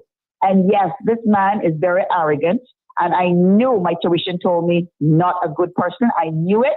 I've seen it. I've seen the behavior. And I'm telling you, we need change. We asked for change just a few months ago. I hope that our presidents are listening this morning and they act fast, because let me tell you, we're getting tired of talking and going to the polls and giving you time 4 years and 4 years, going to your meetings, listening, and yet we're complaining, and you all are not paying attention and helping the citizens that have worked hard and just want peace and just want fairness, just want ethical behavior, and you all are not listening. And again, Sandra, this goes back to government. If we don't have the top clean, we don't expect the private sector to come in, because these people got money and they will buy their way through anything. So we need to make sure that we're looking at everything and making sure that everything is done to suit and take care of your daughter that is coming up, my grandnieces that are coming up, my grandnephews that are coming up, and people like Jim that is honest, and many others that are working in these places and being treated like trash. an end to needs to stop. It needs to stop now, and an end needs to be brought to this. Have a great day and great morning. Okay. God bless you. Thank you so much. Wow. Well, it's a mess. It really is a mess, Jim. So the outcome is that you know that there was an administrative fine that was levied against him, and that's it. That's it. All right. Well, Tracy says this is why it's so hard to speak out against these employers, because no one holds them responsible for what they do. Some of these places are absolutely disgusting, and they try to be professional with the behavior, but it's straight up evil. But you can't. Vika says exactly. That's the problem, Sandy. You can't give up. People have to fight. People have to stand up. People have to have their voices heard. They have to stick to it. They've got to harass these government officials and let them know that, you know, this is going on. We need answers. I can't be more passionate than I am, and I believe in K-Man. K-Man welcomed me, you know. K-Man an opportunity.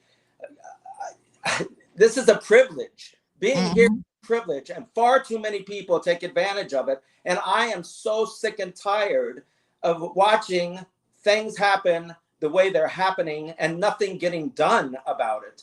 You know, I've been here 30 years and I've watched this place change. Yes, there's some great changes, but there's also some really, really bad things happening.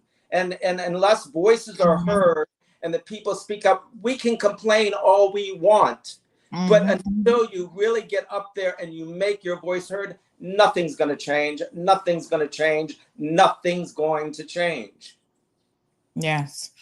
Well, Jim, thank you very much for standing up. I see your disappointment in the final outcome of the situation.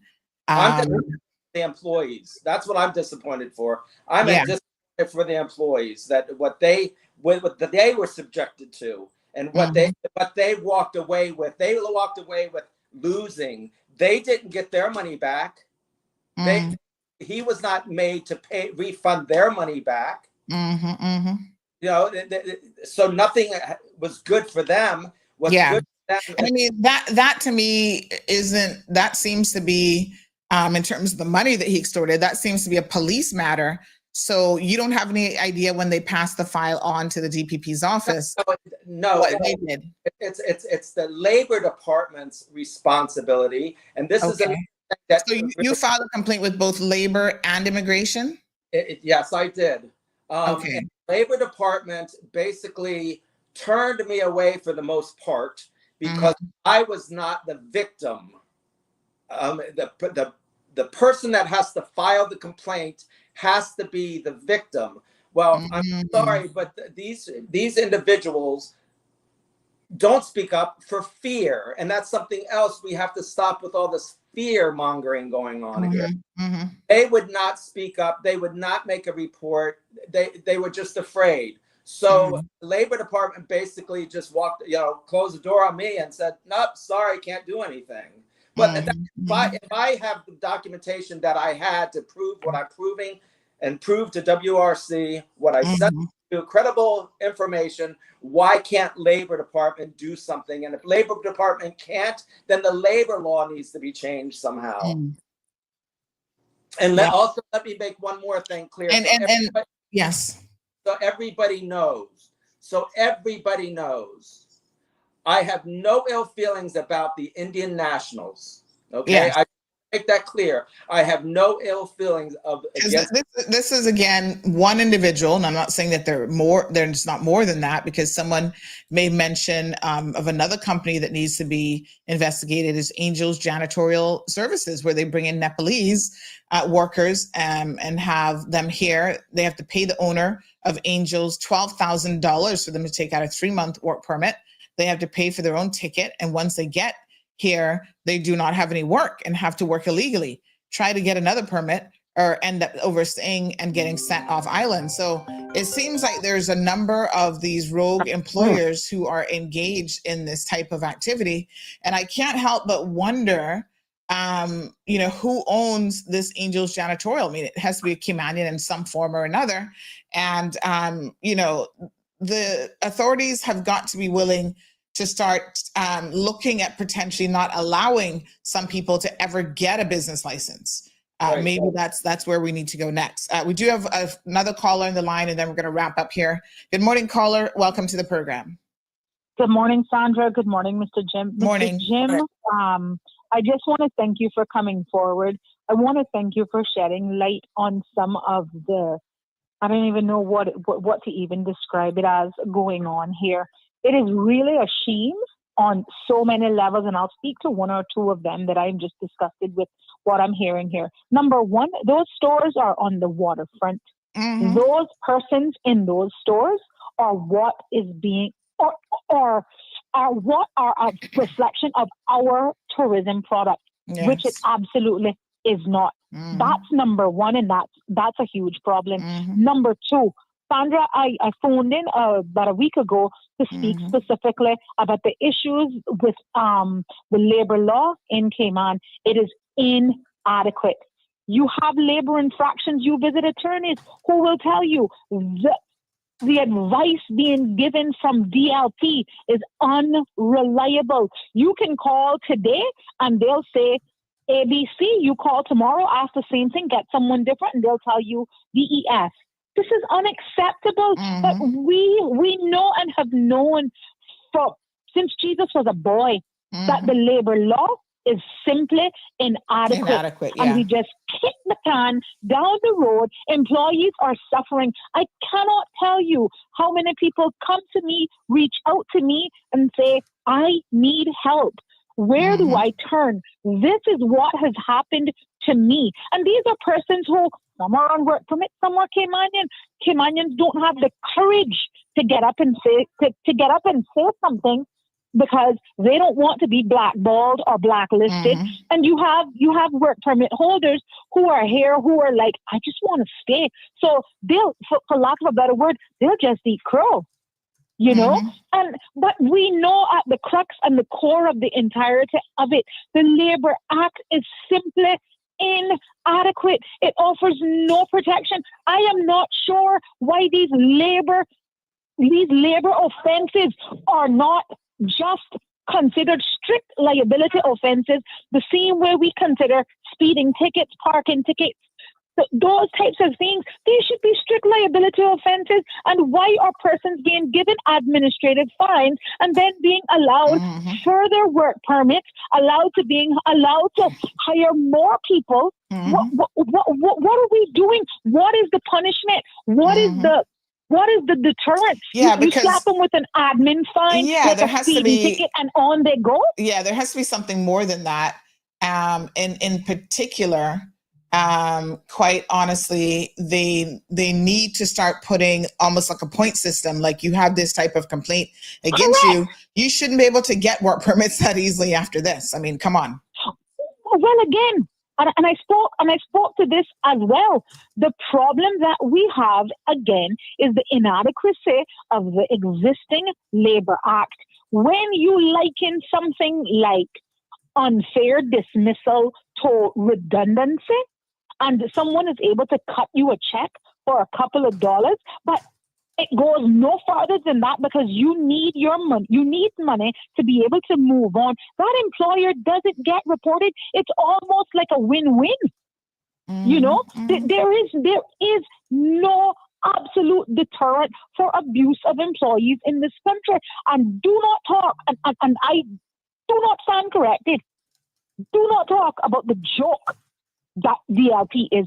It is an absolute joke. I had someone in my home basically saying, I was abused, I was mistreated, I was lied on. My mm-hmm. employer was just absolutely rogue. Mm-hmm. I phoned DLP. They said they would phone me back. They delayed in calling me back.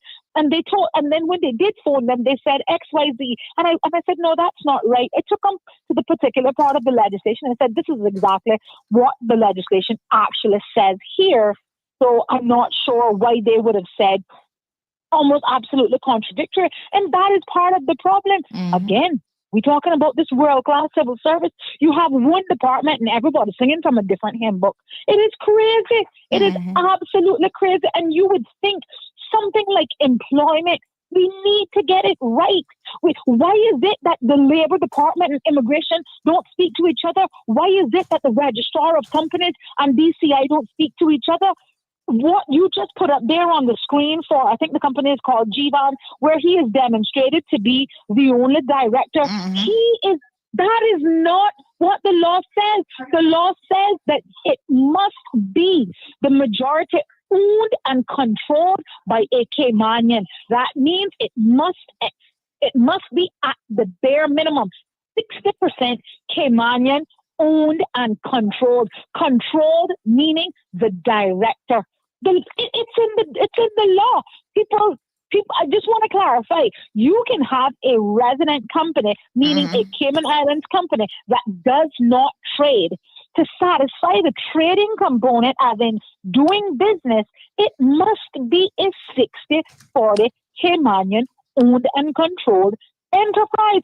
How is this company operating as such if the gentleman is not a Caymanian? Who is looking into this? Why is it the ROC system speaking to the DCI system? Because you have to change it at the registrar level first, and that change needs to be filtered down to DCI. Why aren't those two systems linked, especially where you have a registered company with a trade and business license? Why isn't it tied to the work permits over at immigration that you can know, well, Sandra was on a work permit. Something happened to her. The sad part about it, they're penalizing very small, truly Caymanian companies, not these front-end companies. And by the way, that is also illegal. The law speaks specifically to the illegality of a Caymanian basically fronting, and it says that they are not a true shareholder and are director of the entity. They are in breach of the law. Who is criminalizing these things? All right, we've got another caller. Leave me there. I appreciate it. It's a mess. Good morning. Good morning, caller. Welcome to the program. Morning, Sandra. How y'all doing? Morning. What a mess. Morning. What a mess. And I'm really sorry about all that you've gone through. I hope it can get resolved for you, but I wouldn't count on it because we have a very, very maladministration, thick fog of that over the Cayman Islands government. So getting anything sorted out is not going to be an easy trek. Trust me. They're going to do everything in the book against you. So watch your ass. Trust me. Watch it. They're going to do a lot against you. But I want to say to the last caller, I always love her calls. She the core of our country, man. She right there at the heartbeat. She feel it. So I'm grateful to her. But I want to tell people, when you see there is the absence of a Caymanian partner, they can apply for an LCCL, a local companies control license. I doubt that he's done that, but yes. Doesn't mean he didn't get people give him the money to do it. I'm just saying. People will do things. They will take in it now. Expensive. What is it? $2,500 a year for that license? That's a ridiculous fee. It should be $2.5 million. Well, the fact that he already had a Cayman partner says to me that that would not likely have been granted, because we know he had a Caymanian partner, although she was a status holder.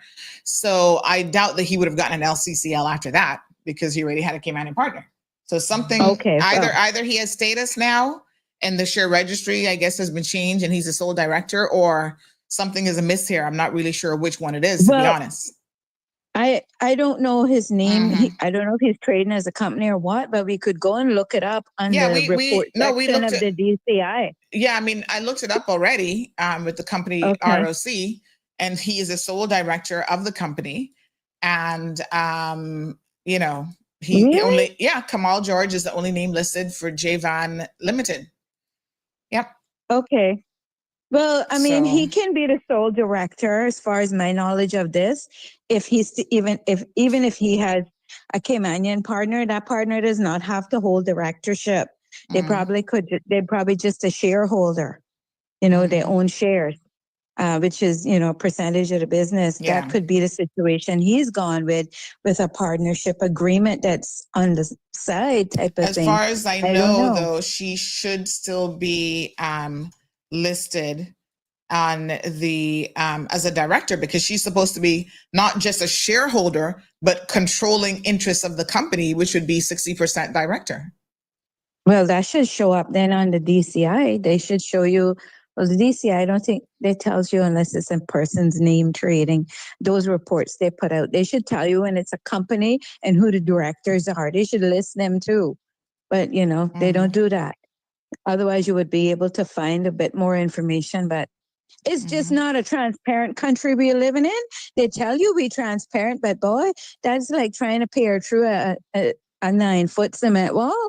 Anyway, Sandra, great show this morning to the gentleman. I am so sorry you're going through this and all the foolishness you got to deal with. I know I go through a plethora of it. Trust me, but I know more about it than me. I've already been The through thing it. with the Labor Act, the other thing with the Labor Act that's not very helpful out here either is when the tables are turned and you got a rogue employee. You don't have no protection in that law for rogue employee. Absolutely none. And we have a director sitting up there now. How many years he been in that post? And I brought one idea or inkling of that to the chief secretary, the chief officer in his ministry to try and get the law commission to get that an amendment to the Labor Act to include rogue employees.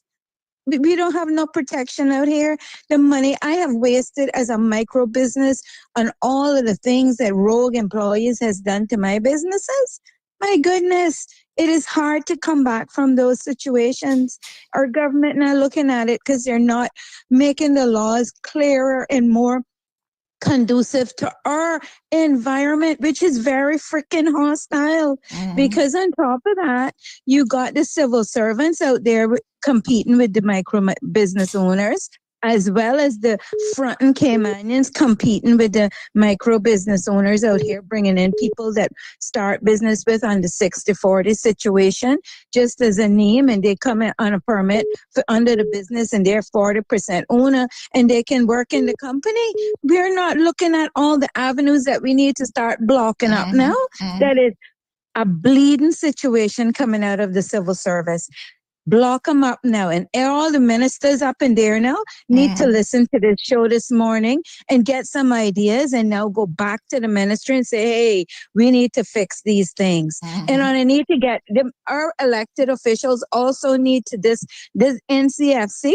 They also need to put back in place that they have some influence on the civil service, because having no influence, as Sabrina alluded to, makes no sense to me at all. Why are we going to the polls to vote for who? Babysitters? But that's anyway, that's the way it's always been. But thank you, Carla. I appreciate it. And this is where, again, if the people of the Cayman Islands, especially Caymanians, don't understand how the system works, how can you ever hope to change it? Because in our minds, we're thinking it works one particular way, and then the reality is something completely different. All right, final call of the day. Good morning, caller. Welcome to the program. Good morning, Sandra. Good morning. How are you? I'm okay. I was listening to the your guest speaking, and what pricked my ears up was that the whole thing of allegedly this man holding these people's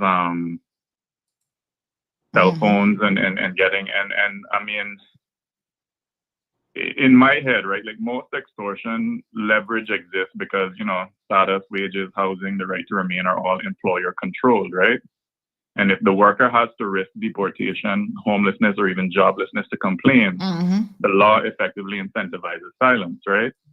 So a question I would ask of you, because you're great at explaining things, is should the law create some sort of rebuttable presumption of extortion or coercion whenever certain red flag acts occur? So, for example, the cell phone retention, go out and pay me $1,000, passport retention, whatever, wage skimming, that sort of thing. Should the law create, that, and possibly some sort of mandatory restitution and penalties, so that the employer must prove that they did not exploit the worker. And the reason I ask that question is because it shifts the enforcement from reactive to preventive. I mean, I think that there's some clear loopholes that are being taken advantage of. The thing that I know, though, and this is where we have to be careful, is that whatever changes are made, if there's not adequate enforcement, it's really not going to matter, because these persons, once you're unscrupulous, you will always find the loophole, right? That's their specialty. That is what they do. So I have someone saying to me that no, he still has his Caymanian partner. So this is something that we're going to dig into a little bit more. So one person says, although shareholders are not usually director or officer in any company, and although the directors who can assign certain responsibilities to officers are responsible for the day-to-day operations of the company, shareholders contribute to the company's capital base and also influence strategic decisions that determine the course of the company. And to do this must be cognizant of the company's finances. As I said, this is all set out in the company's articles of association, which is peculiar to the particular company. And as a shareholder, you're responsible for the unpaid amount owed on the shares. This coming to mind if there is a Caymanian partner who may not have paid for shares but received dividends, and protecting their assets unless fraud or unlawful activity occurs. So this person is well in the know. They said, this is my bread and butter. I know the law. So there's a lot going on here. And I think that, we need to get to the bottom of it. Sandy, I'd like to also mention there's another business that he has called ECO, ECO, Cayman, Janitorial Service. What's it called? ECO, ECO, Janitorial, ECO, Cayman, Janitorial Service. He also had an employee working as a sales clerk under the janitorial business license. And he got away with that because he did not deny her working in the store, but she was the cleaner. She was not the cleaner. She was a sales clerk, just like the rest of the people, staff members within the stores. But they just went by his word and said, yeah, she works in the store. Well, here he is. This is what he seems to do, is try to, I guess this is when President Clinton came here for a visit. He's rubbing shoulders with him, getting a photo op that then he's putting on his social media page. So I think, folks, the bottom line is, don't be fooled by, anyone. I don't care where they're from. He just happens to be of Indian descent. I don't necessarily want to put Indians all in the same basket, but we do know that there are some countries who engage in extortion of their workers, and even what essentially is, and we've even seen some court cases in court with the Nepalese individuals, what is basically human trafficking for not purposes of sex, but of work, and to be able to take advantage of them. So they come here and pay a certain fee, just like the person mentioned about the Nepalese people paying $12,000 for a 3-month permit and actually have no work for them. Someone said that must be a typo, that must be $1,200. And my source said, no, it is $12,000. Yeah, you have to pay a certain amount. That's a lot of money for those people. Some people don't make that in a year. You have to pay a certain amount out of your paycheck every single payday until it's paid off. Wow. That So I do. Denver says, I know Jim before he came to Cayman. He's not a prejudiced man. I gave him contact at WRC when he told me the story. Some of these Indians need to be shut down. Duplicating invoices is pretty customary, with many foreigners being invoiced one price for customs and another for billing. So it seems like all sorts of infractions occurring all over the place. We need to tighten up, folks. Caller, thank you so much for your contribution this morning. Some very good points and good questions for sure. All right, thank you. I'd like to just do a quick shout out to my CMR girlfriend. She doesn't know me, but I know who she is. Have a nice day. And I'm sure that Siobhan is listening this morning. All right, folks, that's a wrap. Jim, thank you so much for highlighting this. Again, I'm hoping that the powers that be are listening and paying attention, because the one takeaway is that there are a lot of loopholes in the system that are being taken advantage of by allegedly unsavory individuals such as Kamal George. And he looks like he's ripe for continuing to do so. I hope that WRC is paying attention, because if he does not have status already, y'all need to ensure, even if it's just an administrative fine, we don't need people like him who are going to be breaking and breaching our laws. So you've already found him guilty, even if you just find him. And so that should be a huge mark against his status application. So, I'm hoping that we can find out and confirm in one way or another if he even has status. And if it doesn't yet have it, this is the sort of thing where we need to ensure that he does not get that far. Modern day slavery, says Andrew. Work permit holders are under bondage. That's why Caymanian people are not being hired, due to the fact that people cannot abuse Caymanians. Well, they abuse Caymanians, but normally they can't do it quite in the same way and to the extent that they can with some of the work permit holders. One person says, why are people shocked? Look globally, and you will see that this is a normal way of doing business for Indians and Asians. Plain and Straight says, if a business has to pay its employees $6 an hour to stay in business, then it needs to be shut down. Everybody knows this is not a livable wage, and that amounts to human trafficking. Cayman Brack, the Best Island, says, my business charges a placement fee for domestics, caregivers, and nannies, and it certainly wasn't $12,000. This is extraordinary extortion. Jim, thank you so much. If I could highlighting one final word, Sandy, Yeah. I'm going to again about employees. Before you accept a job offer, make sure there's a contract. Make sure everything in that contract is what you agreed on. If there's any changes to that contract, they have to be noted within that contract, and both the employer and the employee must initial whatever changes are made, or it means nothing. That also goes with people that are renting properties. And make sure you have that contract. People that are buying used vehicles, make sure you have that contract.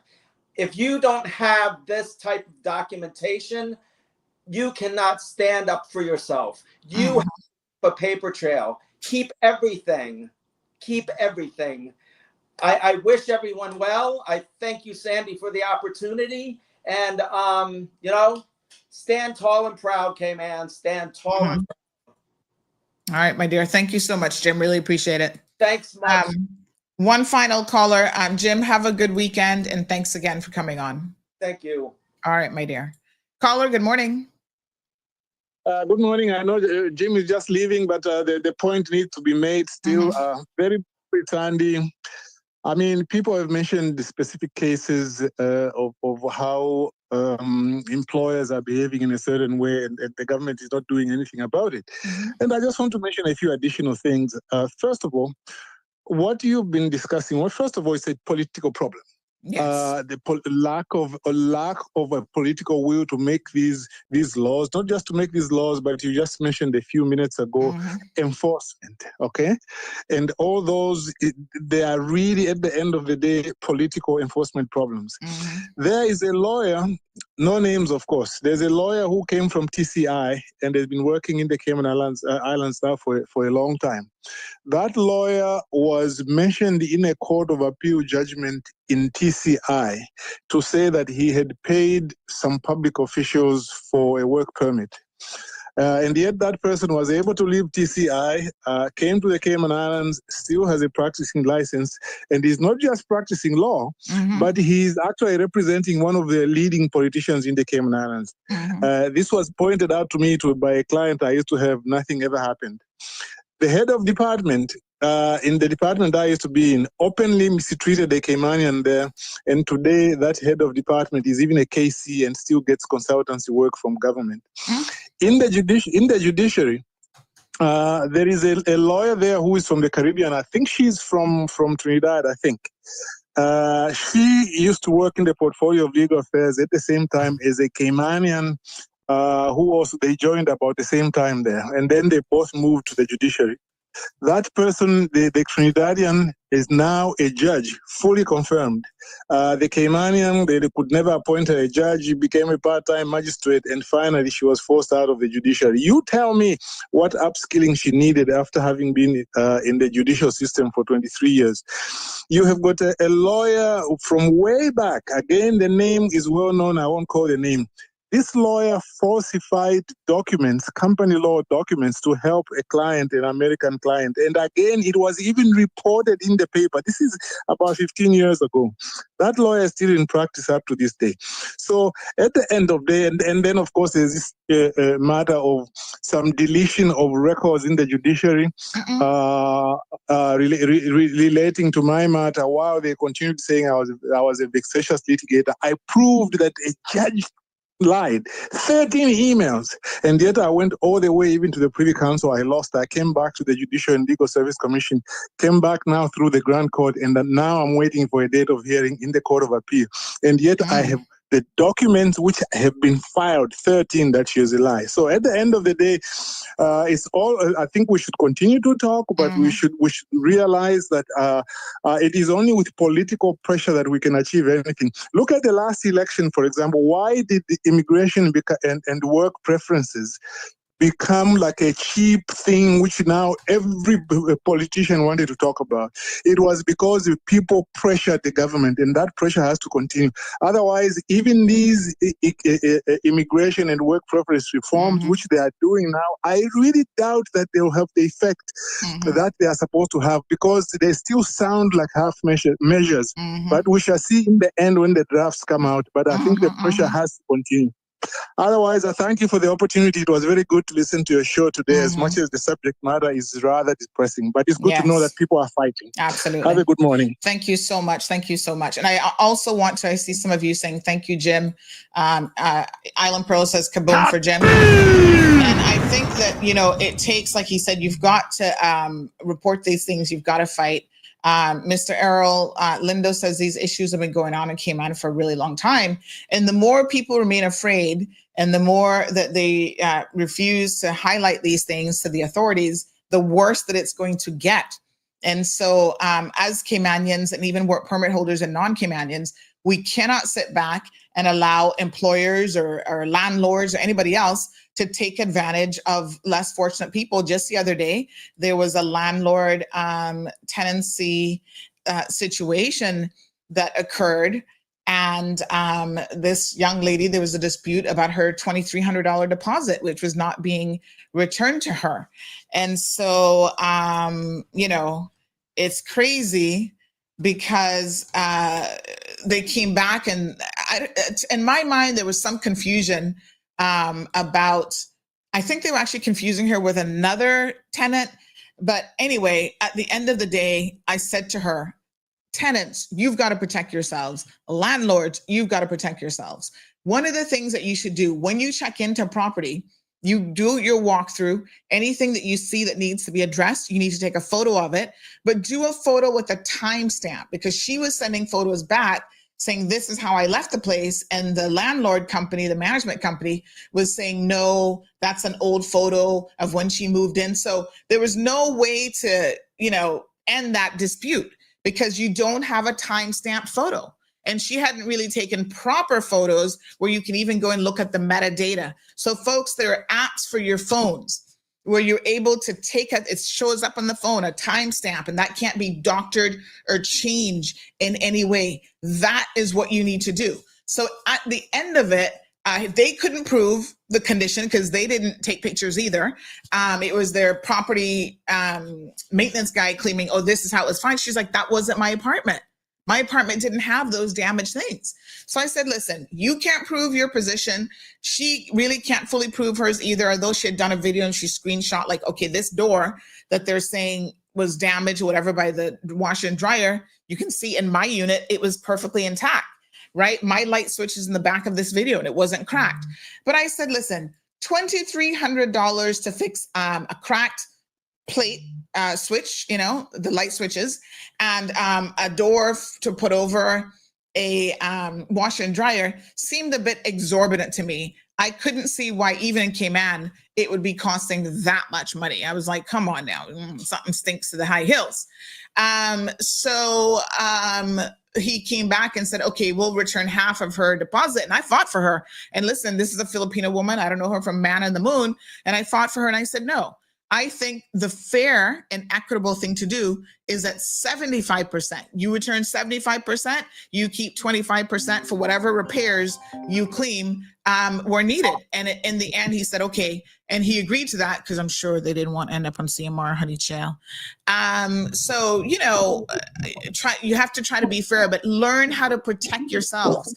Like Jim was saying, it's important that you keep proper documentation, you know, have these contracts in place, make sure that you understand what your rights are, and you have to be prepared that in the event that there's a dispute and you need to prove something, you can prove it. If someone asks you to pay for your work permit, that is against the law. So have that. They're going to send it to you on WhatsApp or whatever. Have a record of that. So when push comes down to shove, you can get your money back. Good morning, caller.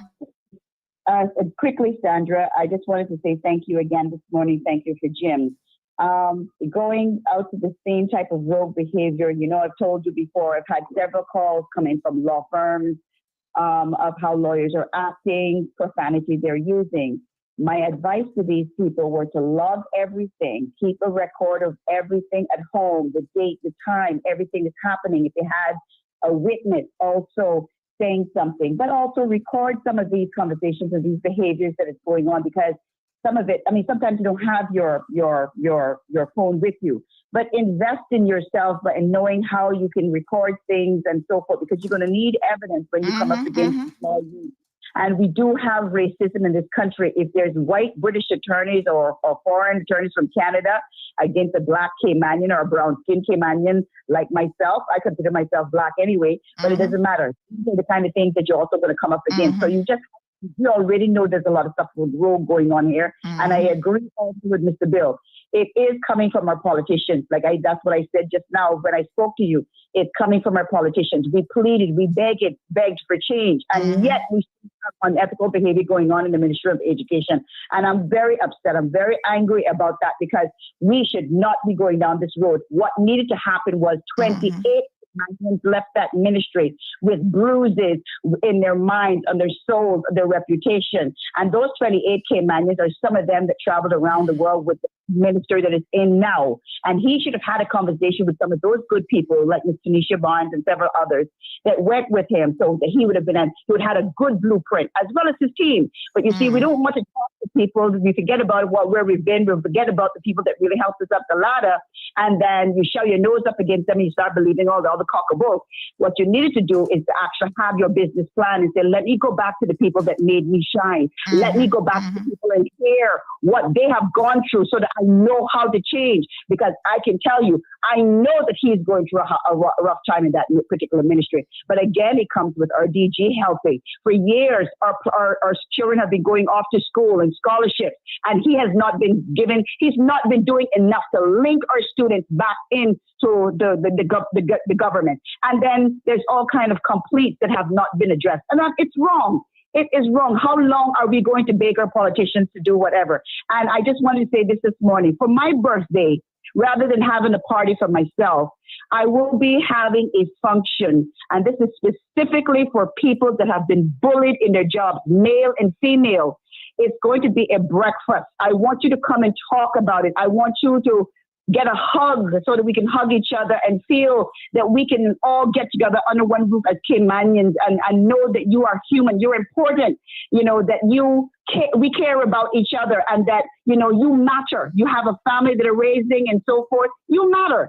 So that's what I'm planning to do for my birthday. When you get back, we'll talk more about it. And I'm inviting Caymanians, especially Indigenous Caymanians that are home sitting down, are have been bullied, don't know where to turn, so that I can give you some of the tips and stuff that I can, you know, divulge and tell you what you need to do, and in that type of setting. So I'm inviting you, Sandra, but I'll give it out to you. I'll get it formally to you in an email invite. But that's what I'm doing for my birthday. It will be happening in the month of August at a hotel, one of the rooms at a hotel. I haven't made all the arrangements yet. I'm working on that. But I want Caymanians to come. And many of those 9 people that called me from law firms and different companies and telling me this is happening, that is happening.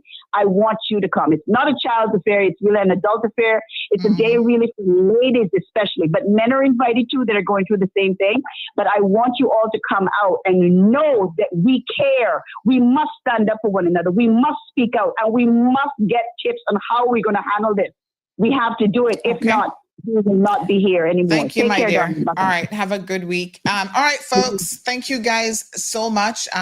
Yes, I mean, we've got to get certain things right now. I mean, we're getting bigger and bigger and things are not getting better and better. So that's a problem. Let me go ahead and thank everybody. I'm officially now positive 100 upliftment. Good morning to you. I'm officially on vacation. Dun, dun, dun, dun, dun. Vacation mode has been activated. No, I need to say that in my robot voice. Hold on. Where's my robot voice? Hold on. Where is it? Megaphone, large robot. Let me see which one. Vacation mode activated. Time to get on the plane. All right, folks. Y'all have a good one. I'm off on holiday now. Don't bother me if you don't have to. Only emergencies for the next week. I'm back on August the 4th. We will see you guys Monday morning, God's willing, August the 4th. And I'm going to be relaxing and having a good time as much as possible. I am still working a little bit in the background, but for the most part, I'm off. I don't want to hear nothing about nothing unless it's an emergency. No, seriously, obviously, if there's breaking news, y'all know, so you can still send it to me. We'll still have the phone on. But thanks again to Jim. Appreciate him coming on. Folks, you got to stand up, as Jim said, for your rights, because there's no other way that anything's going to change. Speak up and speak out. And that is how we're going to get people to pay attention to us, because they are listening. Believe me, they are listening. Okay, so until August the 4th, y'all have a good one. You know, August is a big month around here for us. We got Gigi's birthday. We got my birthday. It's just the best month ever. Hello. So we will be back then. And thank you all for the vacation wishes. And yeah, so that's all she wrote. Until then, please be safe. I don't want to hear about any fatalities by the time I come back. Kamal, George, you have been put on notice, honey child. If you haven't finagled that status yet, I don't care how many properties you go and buy. I think we need to start a petition to make sure that he does not get that status, because it seems to me that he leaves a lot to be desired. And if he's acting out now as a PR holder, rest assured that when he gets status, he's going to be about 20 times worse. So let's stop him dead in his tracks from now. Jim, you better start that petition. Send me the petition.org link or whatever, and we'll make sure that we sign it, because WRC needs to know who these people are and what they're really up to. No more granting of work permits to No more granting of statuses to Caymanians who do not deserve it. Lily Boo, I think I need to come and see you for a little wax job. Yep. Need those under armpits waxed. I should come by this afternoon. All right, honey chow. Have a good one. Bye-bye. Thank you for tuning in to another episode of The Cold Hard Truth on Bobo 89.1 FM. Cayman's #1 talk show is live weekdays from 7:30 a.m. Never miss an episode again. Watch anytime on CMR's Facebook and YouTube channels for the latest show episodes. Don't forget to follow us online on our social media channels. And visit CaymanMarlRoad.com for all the latest news and community happenings.